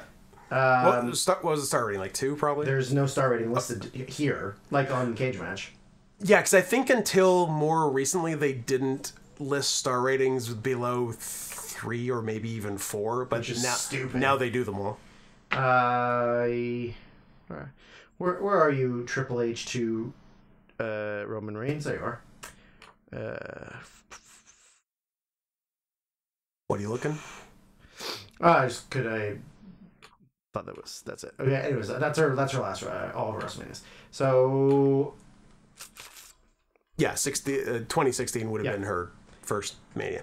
Man, so did this majorly overachieve or what? So much! Yes. It was really, really good. It was very good. There was... And it was I think this was the start of the trend of booing the face and turning the heel face. Rhea got face pops when she came down, when she entered. Okay. Charlotte kind of got mixed. Yeah. Charlotte was getting boos and a little bit of cheers. I mean, Charlotte shouldn't have been the face going in. No. Nobody likes Charlotte. It's hard, though, because Rhea's in a heel faction. I know, that's the thing. With Dom, who is probably the most hated guy in the company, right? Yeah. So it is a very weird booking, and also nobody ever likes Charlotte. No. Charlotte is the female Seth. Yeah, don't ever have Charlotte... Just don't have Charlotte be a face. No. Completely unlikable. Yeah, I mean... I don't remember the Battledome. What the fuck was it called? Thunderdome. I don't remember the Thunderdome Mania, even though I know I watched it. But the only thing I remember about their match was that they just didn't have good chemistry. But then it was also that Charlotte wasn't trying. That's what I kind of remember about it. So I was like, okay, Charlotte's not going to try. If she's losing, she's going to sandbag and be difficult. Yeah. And she's definitely losing. Well, I mean, I guess nothing's a guarantee. Nothing's a guarantee. Odds are she's losing. Yeah. But she's just never seems like she's an easy person to deal with. So I'm like, okay, maybe she's an awful bitch. Also, spoiler, she's gone again. Oh no. Yeah.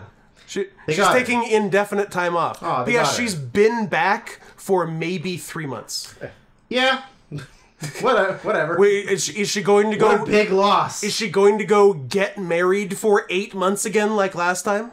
Because that's the only thing she was... Yes. Because that's why she missed, most of 2022, COVID. right? COVID, because it was real. Oh, she missed it for real COVID? Yeah. Okay. Man, she's 37. Too old. Yeah, it seems like she's I don't know, younger than that, but she looks older than that. By the way, she looks horrible. Oh, the Charlotte close-ups. Oh, it was a lot of like wide shot, then boom, then wide shot, then boom. Like they kept coming back. We were never ready for it because she is, and I'm going to put this delicately, hideous. She looks awful. She's very angular, avian. Yeah, she's a bird. She's a goddamn bird. Very birdish. Yeah, she is.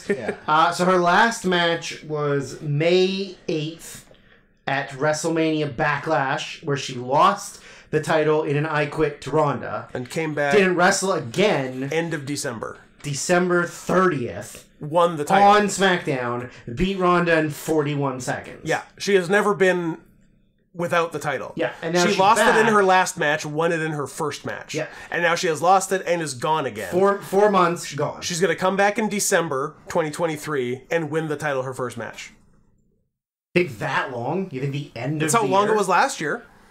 I mean, literally all she took it like it was. Yeah. Like last year, she took it like it was maternity leave, except she just got married. Well, remember there was like the fake pregnancy. There was the fake too? pregnancy. I do love a Where fake they were pregnancy. like, "Oh, you're pregnant." She's like, "Am I?" And then she went to her regular, like the WWE doctors were like, "You're pregnant," and she's like, "I don't think I'm pregnant." She went to her doctor. She's like, "You're her not doctor was like, pregnant." "Who told you you were pregnant?" Like, "Oh, my work told me I was pregnant." And they're like, "Well, they're bad at their job. You're not pregnant." Pretty funny. Miss Charlotte, the test results are in, and I'm gay. I'm your doctor. And I'm gay. Had to be there for that one. They get gay doctor. Gay doctor's universal. But yeah, I think there was like was there a very good Riptide into DDT counter? Yes, Riptide there was. into DDT. It was awesome. And it was very smooth. Yes. The sell, everything. Was there I think I'm remembering correctly, even though it was only a week ago.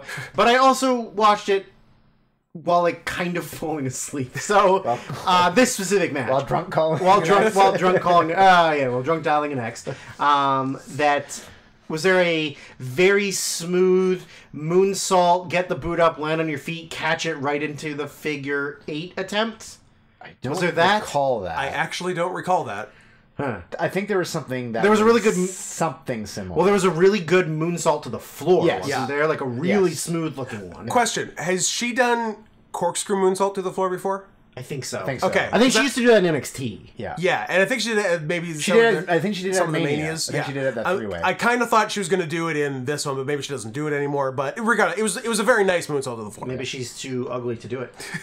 I got too ugly to do the spin. Or her giant fake boobs that I always think I want to see, and then I look at them and I go, wrong. You're wrong. You don't want to see them. That's hurtful. Well, Kelly, it's true. Because, here you go. What? Careful what you wish for. I don't want to go to a website. I just want to look at the picture. I don't want to sign I don't up. want to go to celebritijihad.com. Here. I don't want to sign up for birdtits.org. Those are terrible. That's not. I don't like that body. No. That body upsets me. Yeah, I don't care for them. Was she kind of in mid motion while taking the picture? I mean, there's like the non-just... That's super gay that she has a WWE phone case. Yeah, well, I mean, she's for the brand. It's embarrassing. Seth Rollins probably has a lot of those. Yeah. She was really lean in this match. Yes. Yeah. Yeah. Maybe she's got AIDS from her dad. She could have got AIDS from her dad, or I think maybe someone said she's gonna do like a bodybuilding competition or something. But like she was like she was like super cut for this. Still look gross. Remember when she looked like... Oh, no, that's not even the good one. Give me... Oh. Remember when she did this? No, I'm just kidding. Like, it's one of those that is a very bad deep fake. I feel like she used to be pretty cute. She was better. Like when she was first in NXT and stuff. Yeah. And I was like, yeah, she's all right. Yeah. But then, I don't know, she got her Flair genes kicked in, and... Eventually all hot women turn into their dad. I guess it's true. Yeah, I mean, even this is like 2015. Like, she was much better looking. Better. Yeah, like, I don't know. She less look like her dad. I guess 37 is the age when you start to look like your sex-addicted dad. Oh, she's going to have to start taking the injections for that. For sex addiction? No, for not looking like turning your into dad. your dad. Like how Cody takes like it. the Rhodeses, like the Samoans. Well, some Samoans, not all Some Samoans. Some Samoans accept their fate. I wish there was injections for sex addiction. Also, I think I just said sex addiction. It's You and I sex. Chemical castration pills. Yeah. That's sex subtraction. I'm gonna go 4.5. I was leaning 4.5. 4.75 is high. Also, there has not. This is the first 4.75 match from Meltzer since 2012. And that one didn't deserve it. That was Trips Hunter Hell in a Cell. Trips Hunter Hell in a Cell? Trips Hunter. You heard it, and I meant it. I said it. And end of discussion. It's like that SummerSlam 94 fake Undertaker exactly. versus Taker match. Yeah, it was Trips versus fake Trips. Brian Lee is fake Trips. Yeah, exactly. And spoiler, that's not the highest thing we're going to deal with. Nope. So I'm saying 4.5. Scott's saying 4.5. I think 4.5, yeah. I will say 4.5. Kelly's saying 4.5. But let's take a moment to appreciate that it was women? that we are giving 2 white women 4.5 stars. One of them's kind of tan. Well, I think also it helps that both of them are actually, especially, I think, Charlotte's good. Like, she can, she's good at when she tries, she's great. Good at when she's good at tries. And, I assume, that helps from being in that family. It's not a guarantee. Don't tell that to Reed. Just ask David. Exactly. So it's not a guarantee that just because you come from a family that's got a really prominent wrestler and it doesn't mean you're going to be good at it. There's a lot of evidence that it actually means you're not going to be good at it. But Rhea, I think, actually is a wrestling fan. Grew up as a wrestling fan and actually did. Yeah. So that helps. And she's very good. And she was the kind of person that who fucks her mom and dad. No, that's me and you. Okay. That got into wrestling because she wanted to get into wrestling. Yeah. Not I'm a gymnast and my college years are done. Now what am I gonna do? I guess I'll just do wrestling. I play volleyball and I signed a next in line contract. Yeah. Yeah. We were talking about that last night. It's man, I can't wait for Vince to kick out all the people who were re-signed and then bring back all the college athletes that have never heard of wrestling or seen a match. They've been doing the college athlete thing even without Vince, but the difference is they don't put them on TV right away. They just train them. They don't do, and they train them and see who gets good. And they barely do house shows. But with Vince, it was you're doing every house show, and you're on TV. We're also going to put you on TV, even though you have no right to be on television. Also, best of luck to the gay wrestler in NXT because there's no way Vince is using him. Yep. I always want to say Odyssey Jones. That's the other one. Quincy Jones. Adams. Quincy Elliott. Yeah, but also he's one of those weird transphobe gays. Yeah, he got which is funny. Also, dirty little secret, ladies and gentlemen: the biggest transphobes in the world are cis gay people. What? Is that why you hate them so much? Yes. Nice. 4.5 across the board. I was at a largely gay furry gathering. And are you going to be at another one of those in a week? Probably in about a week, I would say. And I thought I said bad things on it. The vitriol of these people. I can't wait. Unbelievable. Can't wait. Can't wait. The Miz versus Pat McAfee. Want to talk about that? Semi-main. Did we even watch that? We didn't. No. I went back and watched it. It's nothing. It's Pat doing some fun stuff. That was the other wrestle lie. Oh.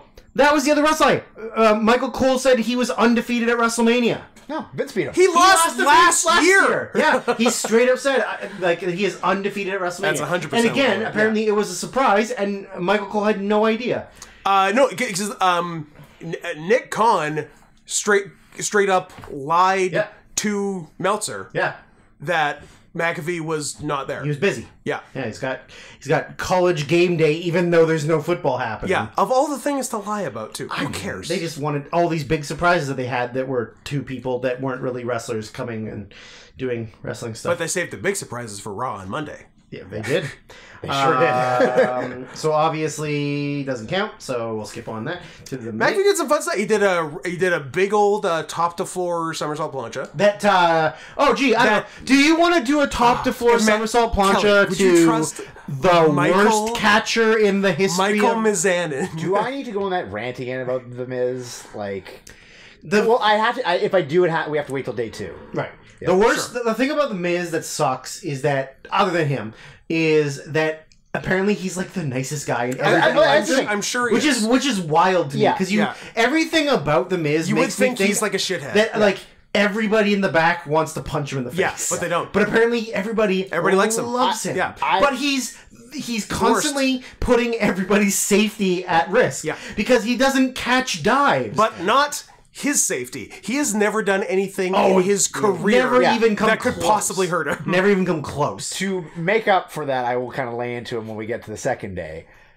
To make up for it, I will say he does seem like, I'm sure he is a very nice guy and stuff like that, and I will give him credit because he did put over Battlemania when he was talking to Migs, because they were talking, and Migs was like, yeah, we have like this small thing coming up, like it's no WrestleMania numbers, but we got like maybe like 700 people, and Miz was like, you got 700 people for a local show? That's like, great. That's insane.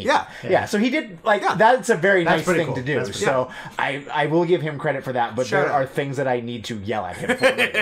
Yeah. Would it have something to do with being a 18-year veteran and still looking like a guy playing wrestler? Yes, that's definitely part of it. Okay.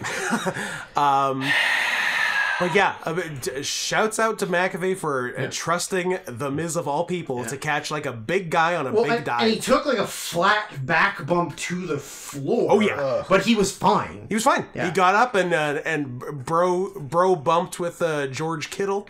Yeah. I mean, the funniest thing about it though is that like you look at McAfee and you're like, oh man, like how does this retired football player like so capable of doing things? He's younger than all of us. He's like 34. He's right? 30. He's just turned 35. Yeah. So like, he's my age. Or he's your age. He's a Kelly. He's a year younger than me and the same age as you, and 7 years older than me. Yeah. And because football players don't last very long. Yeah. So you're like, man, how is this washed old up at man 27 doing stuff? Yeah. But it's like, because he's in his athletic prime. Yeah, like it's crazy. I think so the main event and the rightful main event. Thank Christ. But the ladies did a good job. I'm glad they didn't. Yeah. Because just for story and satisfaction purposes. Yeah. But the ladies did a great job. Can't believe I'm saying that. The main event was for they did a good German suplex. Yeah, two good German suplex. And one crazy German suplex. Main event was the unified tag team titles. The Usos defending against Sami Zayn, Kevin Owens, the Quebecers, as Kelly called them. I call them that. Oh, you called them that. Okay. The new Quebecers. We all said Zayn and Owens because we're not stupid. Because we're sane. You said 4.5. Yes. I said 5. Look at you. Kelly said 3.5. I don't know why. Because Kelly, again, I know. Yeah. And Meltzer gave it 5 fucking stars. I believe certainly the first 5-star for the Usos. Yeah. I'm thinking the first 5-star for Kevin and Sami, which is nuts. Because this is not the best match that Kevin Owens or Sami Zayn has ever had. Especially for a guy who went to a bunch of PWG but stuff. Less when they were hot. I know, but still, like you've seen amazing matches by them at PWG. Yeah, and like they're two like ROH Final Battle matches. Those are both nuts. So like they've done some stuff. Sami Zayn has had 2 4 3/4 star matches. One was Roman Reigns at Elimination Chamber. This one was last month. So before mid-February 2023, he had 1 4 3/4 under his belt. November 12th, 2014 at NXT TakeOver Revolution against Adrian Neville. Yeah, that's a good one. And Kevin Owens, he would have... I wonder if he's even got a 4 3/4 by Meltzer. Match guide.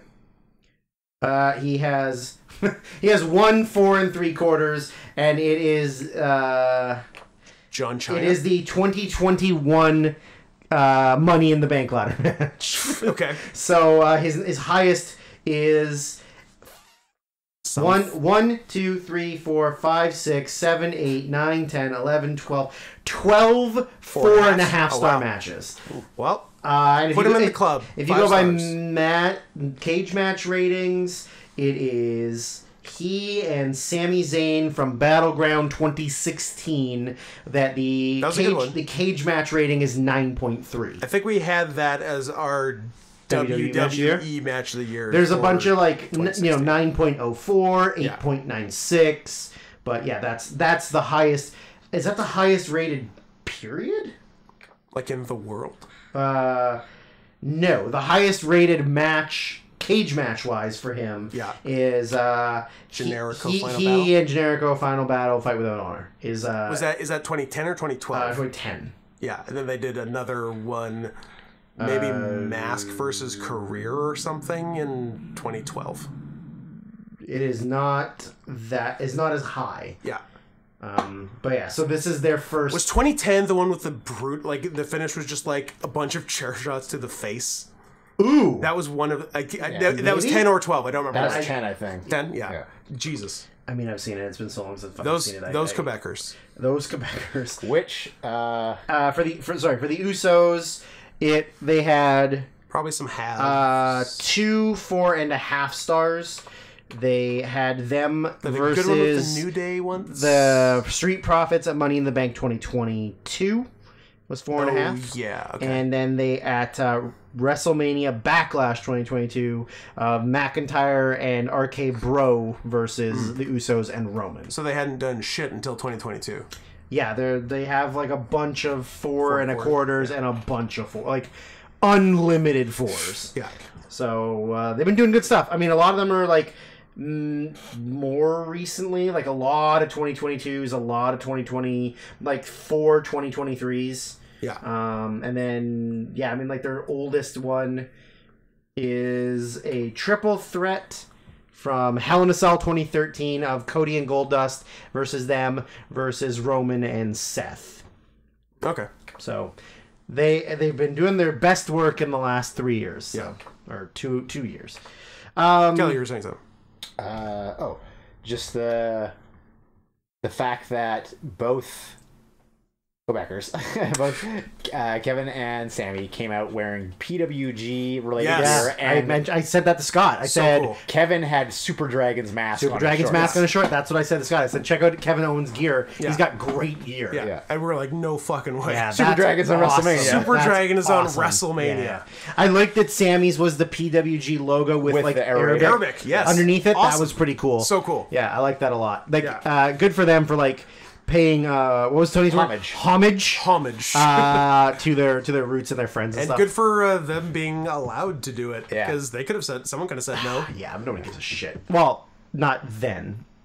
Not as much then. I think there was still a little bit more leeway on Saturday than there was on Monday. It's like there was a weird turn, right at the end of the weekend. It's like a changing of the guard. It's like a season of a show where I don't know, let's say there's a community college maybe, and Sunday was the end of season, I don't know, 5, and then Monday was 2 years later they did season 6, and none of the same people and were for some reason Paget Brewster and Keith David are there. Yeah, kind of. And Chevy Chase is dead. And Donald Glover has just gone on a world tour, a world adventure. No, he went back to his home planet. Ah, yes, and he died on the way. Yeah, and everyone was standing around asking, "Where's Donald Glover?"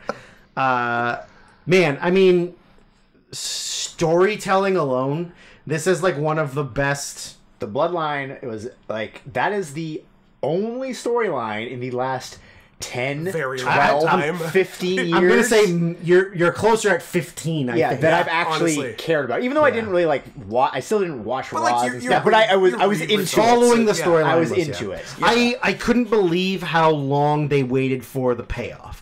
I thought they were going to prematurely blow their load, and they were going to do it too early. But they didn't. I was really convinced that they were going to just oh, this is too good, we have to just do it now, and then you do it, and then you're like, yeah, that was good, but... Yeah, I knew it had been going a while, but I didn't know exactly how long. But they showed in like the package, it was April last year, like right after Mania last year, after Sammy lost to Johnny Knoxville, that he like approached Roman, and that started the whole thing. Did you see the clip of Johnny Knoxville at this year's Mania after they won? No. Oh no. He was like up in one of the boxes, and as everybody's cheering, somebody turned around, and he's literally standing at the thing going, "Fuck you, fuck you!" Like, awesome. It was so good. That's funny. I'm glad his brain still kind of works. At least he's not a Bam Margera. Well, getting arrested again for being drunk, even though you're not supposed to be drinking or doing drugs. He's trying his best. He's not trying his best. He's barely holding. It was on. really funny that like immediately he named his son Wolf. He can't be that bad. That's true. That's true. You know what? Wolf Margera. Pretty cool name. It is kind of a cool name. Like right at like the day after he was on Come Town in like 2018 or 19, like that was the beginning of the relapse. Yeah. That's what got him pulled out of the movie too. He did one day of filming and then was doing regular drugs that he does for pain relief. But like and drugs then that they show were up like, on a drug test. sorry, you failed. And he's like, yeah, but you knew I was taking them. They're like, Bam, come on. You know you're gonna go way worse with this. Okay, listen. I know your best friend died in a horrific car accident that melted his entire body, and the only way that they could recognize him was by a tiny piece of skin that was left that had a partial tattoo on it. Jesus. I know that happened to you. Look, but you can't numb away the pain by doing drugs. Melted his whole body. It did. He's a real Anne Heche. It did. And like, Ryan Dunn was one of the best parts of Jackass. Yeah. So him not being there sucks. It's a bummer. But also, you can't just fuck the pain away. Anyways, back to wrestling. Storytelling wise, this is... I cannot believe that WWE did something this good. Yes. Yeah. Especially considering their last 20-year track record has been dog shit. Yeah, like, besides the fact that Sammy probably should have beaten Roman in if there was no WrestleMania. Sure. If there was no WrestleMania, Sammy should have beaten Roman in Montreal. Yeah. Because you're never going to get that chance again. Sure. But besides that, the storyline has actually been perfect. Yeah. They have had zero misses besides that. Yeah. Which is unreal for WWE. But that's because look who wasn't in charge.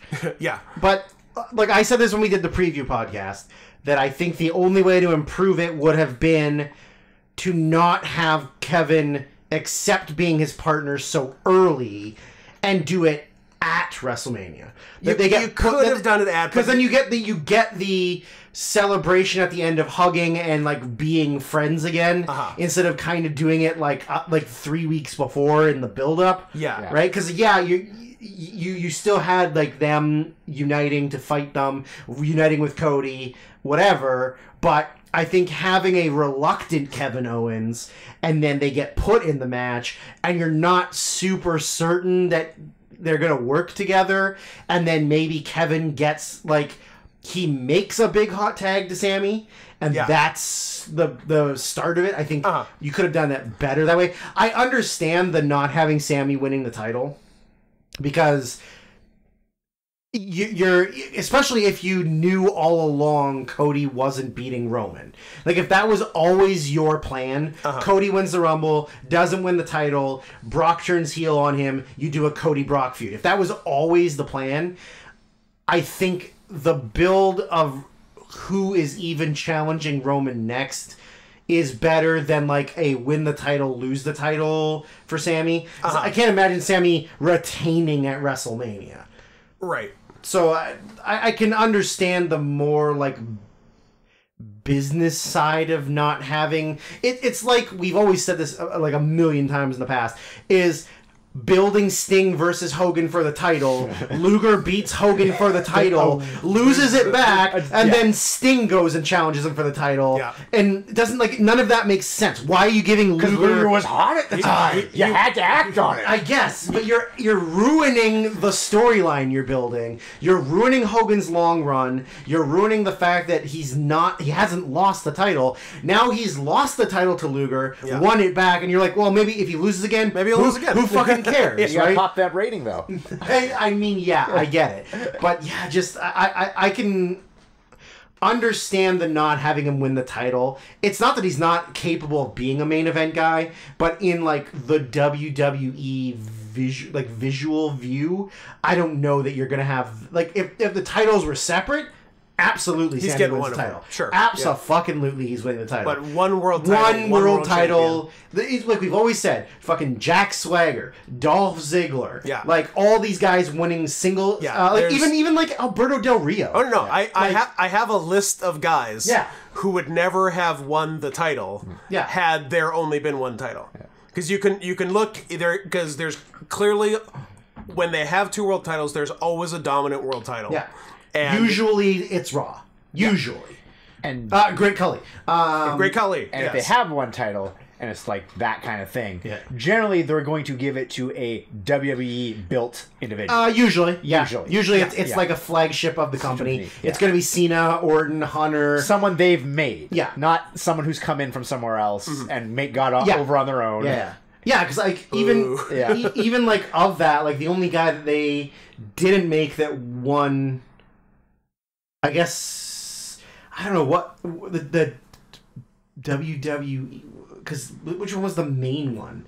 The Raw title, the WWE Championship, right? When they had two? When they had two in theory, because like they had the Universal and the WWE Championship. It changed depending on who it was. Was it? Yeah. Because like I was saying, it wasn't specific to Raw. The only one who won the title that wasn't their guy really was Finn Balor. But then he immediately he got hurt winning the title. And then they gave it to Kevin Owens, right? So like that's the only time that it hasn't been like Seth's the guy, Roman's the guy. I guess Ambrose kind of, but that was more storyline based than like we have to give Ambrose the title. It was like, well, the other two Shield guys are feuding over the title. Let's just put Ambrose in there. He can win it for a month and then have a horrible WrestleMania match with Brock Lesnar. And like your Roman, your Cena, your Orton, whatever. These guys are going to be multiple world champions. They're gonna have runs. The guys that get like your Owens, your your Benoit, your Guerrero, your whatever. One and done. One and done. Build off that momentum one time, win the title, and then you never have to worry about it again.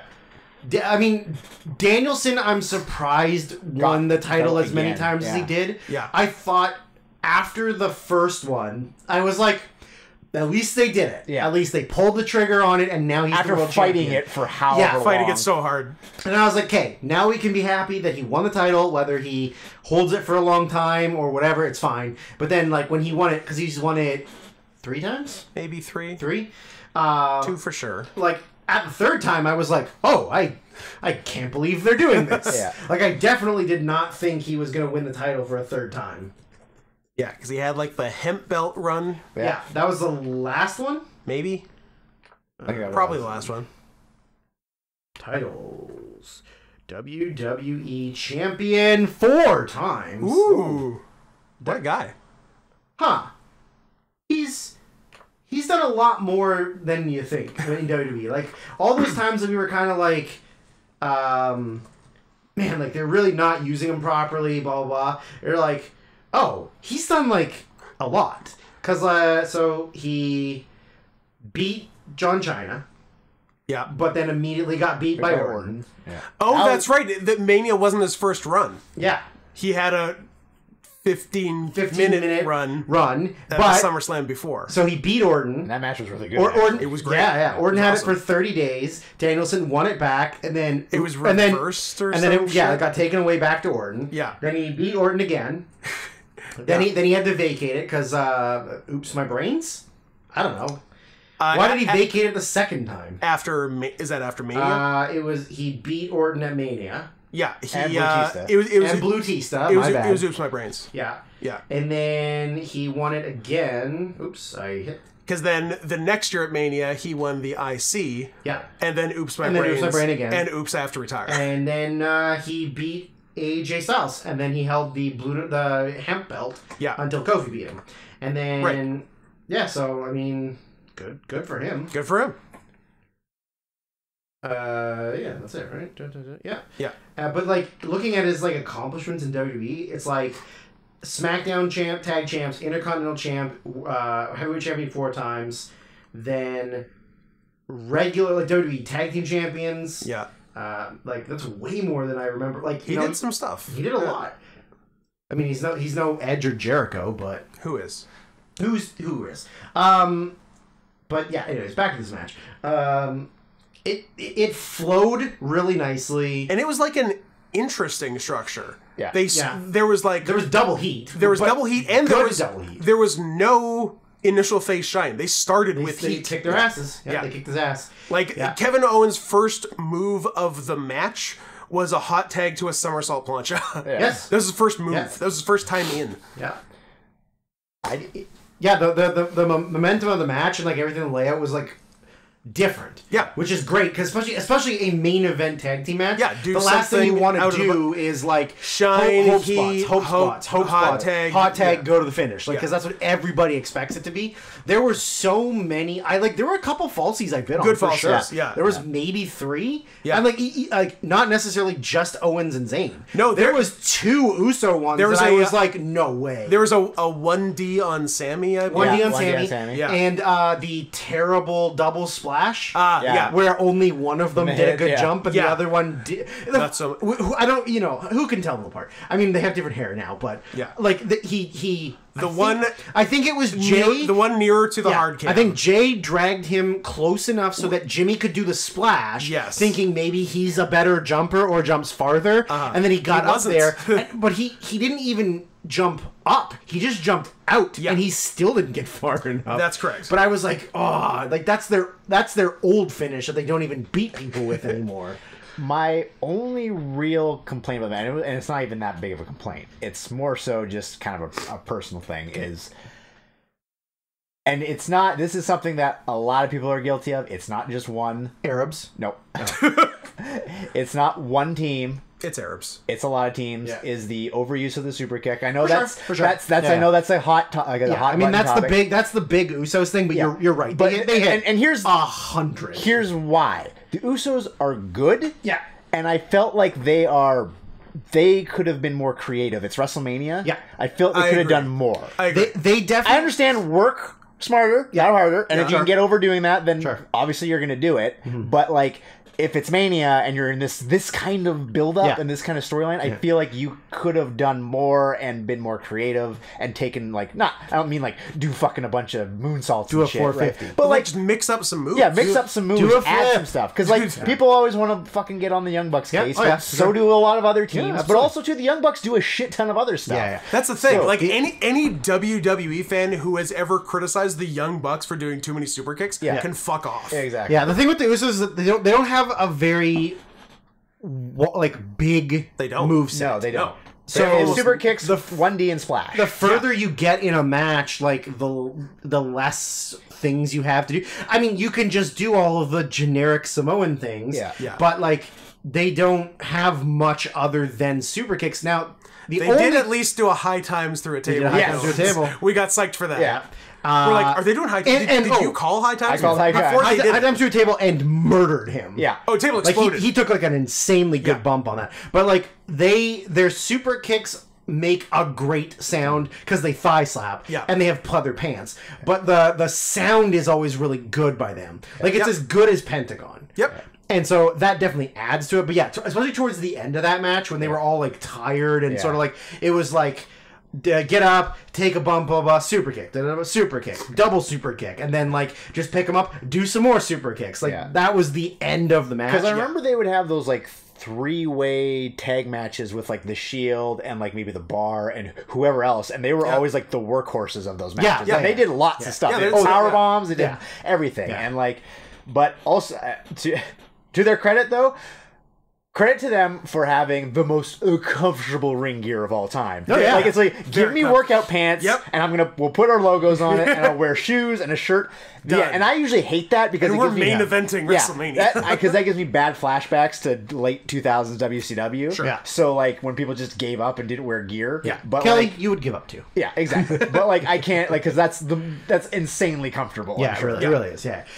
Would you like the complete list of people who would never have won a world title if there was only one world title? No.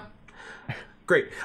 Christian, Great Khali, I think Christian's was also due to the fact that Edge was forced to retire, and they were like, I mean, he's kind of Edge. Yeah, he's a little bit Edge.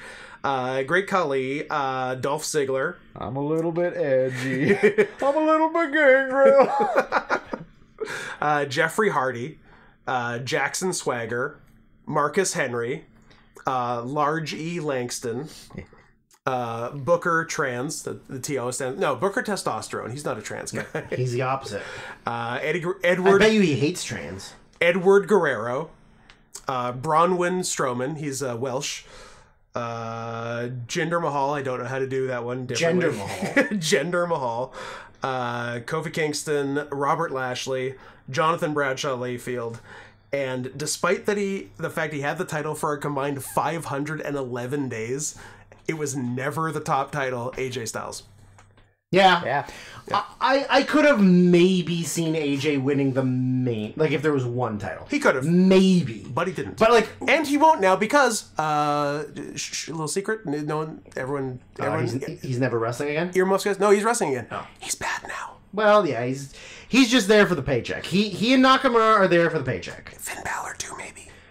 I think that depresses the shit out of me. I think Finn is just doing a character. Yeah. Like he's not. I don't think he's trying to be the Finn Balor of old. He's not. He's doing a heel character. But I don't think he's bad. I think he's maybe he's not bad, but. What was the last great Finn Balor match? Again, it's not like he's trying to have amazing matches. That's the problem, because he's not. Because like same thing with like Nakamura. Like Nakamura is not actively trying to have good matches, and also hasn't had a match in about 6 months. I mean, he's old. Well, he wrestled an old man. And hasn't had a WWE match in 6 months. Has had one in January, which did his best against a barely able to move old man. Against the man in the wheelchair. Did you watch him walk to the ring for his Hall of Fame induction I did thing? Not. It was sad. Okay. It was it was. All of the momentum was pulling him forward, and he had to do very quick little steps so that he didn't fall forward. Okay. And then when he got to the ring, I think everybody forgot he doesn't speak English. So then he got in there and he just said, "I'm very happy being WWE Hall of Fame." And then he did the mist, and then that was it. Did he call Nakamura the F slur like he did in his post match promo? That was funny. That's only in Japan. People got mad about that. I heard Ric Flair's speech had barely anything to do with. Not a lot. Flair was him putting himself over. That's a weird choice to induct. I mean, they probably wanted Sting. Well, yeah, but they can't get Sting. But it's a weird choice in the sense that Flair is not good at staying on track or like being focused. Well, Flair's the only one who's like wasn't reading from a script. Oh yeah, I know. Yeah. But like they're like Nakamura would have been a better option to induct him, or like. I don't know. Another person who wrestled in Japan that like is more competent and Yoshitatsu. Sure. The Bullet Club hunter himself. Yep. Yoshitatsu. You could have got fucking Hogan. Hogan in theory you could have gotten Hogan. I don't know that people would have been happy about Hogan. No. But like there were better options I think than Flair, but it's just the fact that it's Flair. Vampiro, his brother in paint. Or the ICP. Or Raven. All good options. Yeah, I don't know. I think like it was just to have Flair on the Hall of Fame so he can just tell Flair stories. Yeah. I don't know. It's just kind of the mood. Anyways, back to the match. I wrote everybody talks too much because towards the end of the match, I think 100% the Usos got lost. Okay. I think there was a couple of times where they like one of them would whip one of the guys in the corner. He would do a move. Yeah.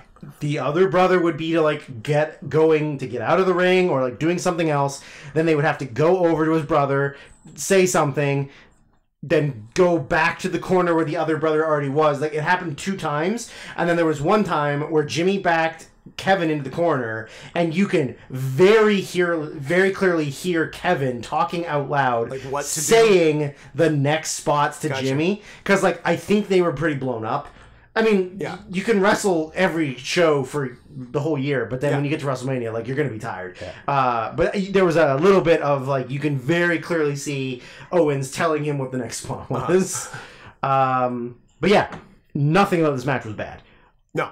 I'm sticking with the 5 I gave it. I think my favorite everybody talks too much thing is it's not even a spot calling. It's WrestleMania 12, where it's Diesel versus Undertaker, and Diesel's coming out of his entrance, and he's at the ropes, and the camera's like right under, like kind of the undershot of him. He's like, "I'm the shit, I'm telling you." Like they didn't even bother to block that. Why would they? Yeah, that's great.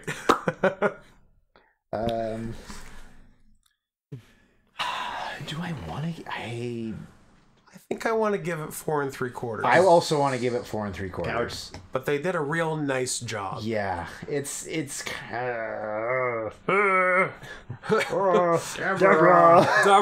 make me a sandwich. You whore. While Kelly ponders... Don't make me come soft. Pedophile Ray Romano. Nobody's gonna believe you.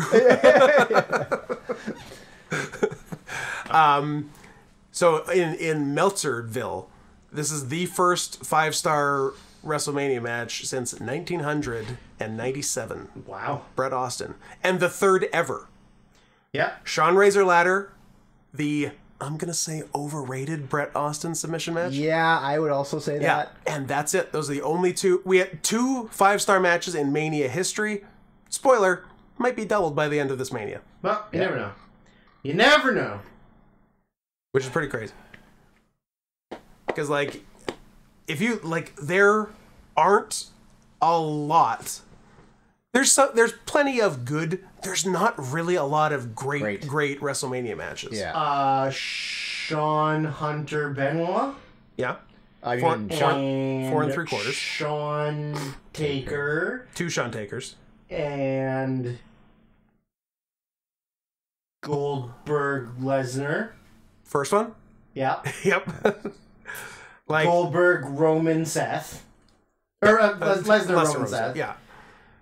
But like in 38 Manias up to this one, 2 5-star matches and 7 4 3/4, and that's it. And then 10 12 4.5, chunk of 4 1/4, chunk of 4. I think it's nice that he doesn't overrate things like people say he does with the Tokyo Dome. Yeah. Like, but I think it's nice that he doesn't. I agree. Because in other words, you're going to look back on history and be like, oh, he just liked every big match on WrestleMania. Yeah. But I do think there's probably some other matches that, okay, maybe not 5 stars, but there's probably other matches he rated too low. There's a few, like I would give Bret Owen 5.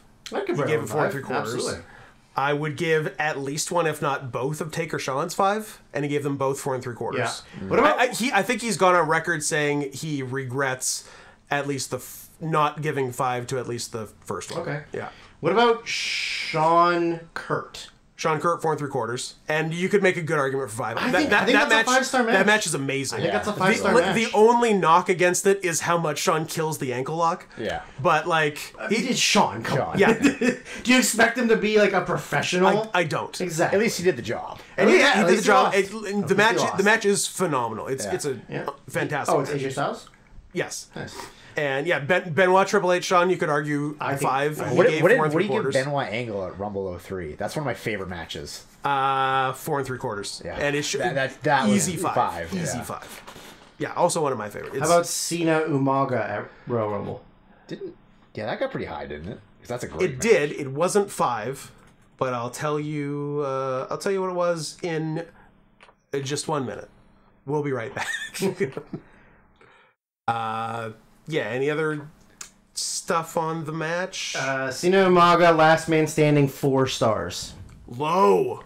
Very low. That's crazy low. Very low. It's pushing 5. Cage match is a 9.01. Yeah, it's in the 9s for sure. Yeah. Like, minimum 4.5. He says Cena Umaga at Royal Rumble is the same as Jeff Umaga on Raw in 2008 in a steel cage. He said those are the same. Those are both 4s. I think the Cena was better. Yeah. And also, I think some people had that Cena Umaga as their match of the year. yeah, I would. And it was great. It's awesome. also the same as the Elimination Chamber #1 contender in 2008 as well. That is also a 4 stars apparently, with Hunter winning. Sweet. But it's not as good as the other Elimination Chamber in that one, because I don't know if you remember a little Hell in a Cell featuring The Undertaker, Batista, Big Daddy V, Finlay, Montel Vontavious Porter, and the Great Khali. It's a fun group of guys. It's the Bigs. It was the Bigs. The Bigs and a small black guy. Yeah, like a medium-sized black guy. Yeah. So, as is tradition on this podcast, Meltzer's not great at his job. I guess it is one man's opinion. Is that all? End of your statement? Yes. Okay.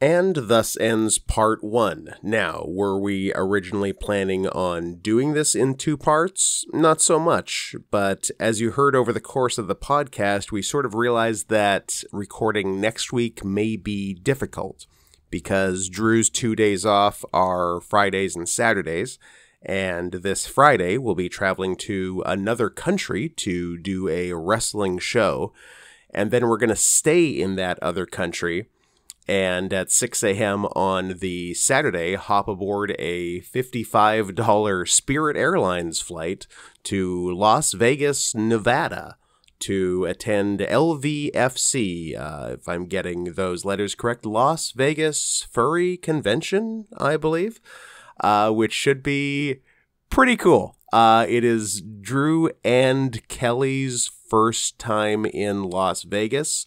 It's Drew's first FurCon. Not Kelly's first, but his first in a while, and I think I'm more excited for them than I am for me, and I'm pretty excited for me. And I'll answer the burning question that everyone's thinking. Are you going to wear your wrestling gear at the furry convention? The answer is a resounding, if I can convince Drew, yes. So that should be good. And also, this has the added bonus of this week's episode not being 4 hours long. Because we've gotten feedback, even from our most loyal of listeners, that 4 hours is pushing it. And we agree. We don't mean to. We're just stupid. So enjoy the 2.5-ish this week and 1.5-ish next week. Isn't that nice? And yes, this does, of course, slightly extend the end date of the All Request Spectacular. In theory, if everything goes according to plan, and it totally has every single week so far, so why would that ever change? This week, as you just heard, WrestleMania Day 1. Next week, WrestleMania Day 2. The following 2 weeks, in theory, the last 2 All Request Spectaculars. So it's damn near finished. So if you want to get in, get in. $100 US dollars or more to paypal.me/NotScottHenson and get your requests in, or regret it for a long time. Look, this one took and continues to take a while. So I don't know if we're going to do one again real soon. So if you want it to happen, make it happen now. That's everything. Follow me at NotScottHenson on Twitter and youtube.com/@NotScottHenson.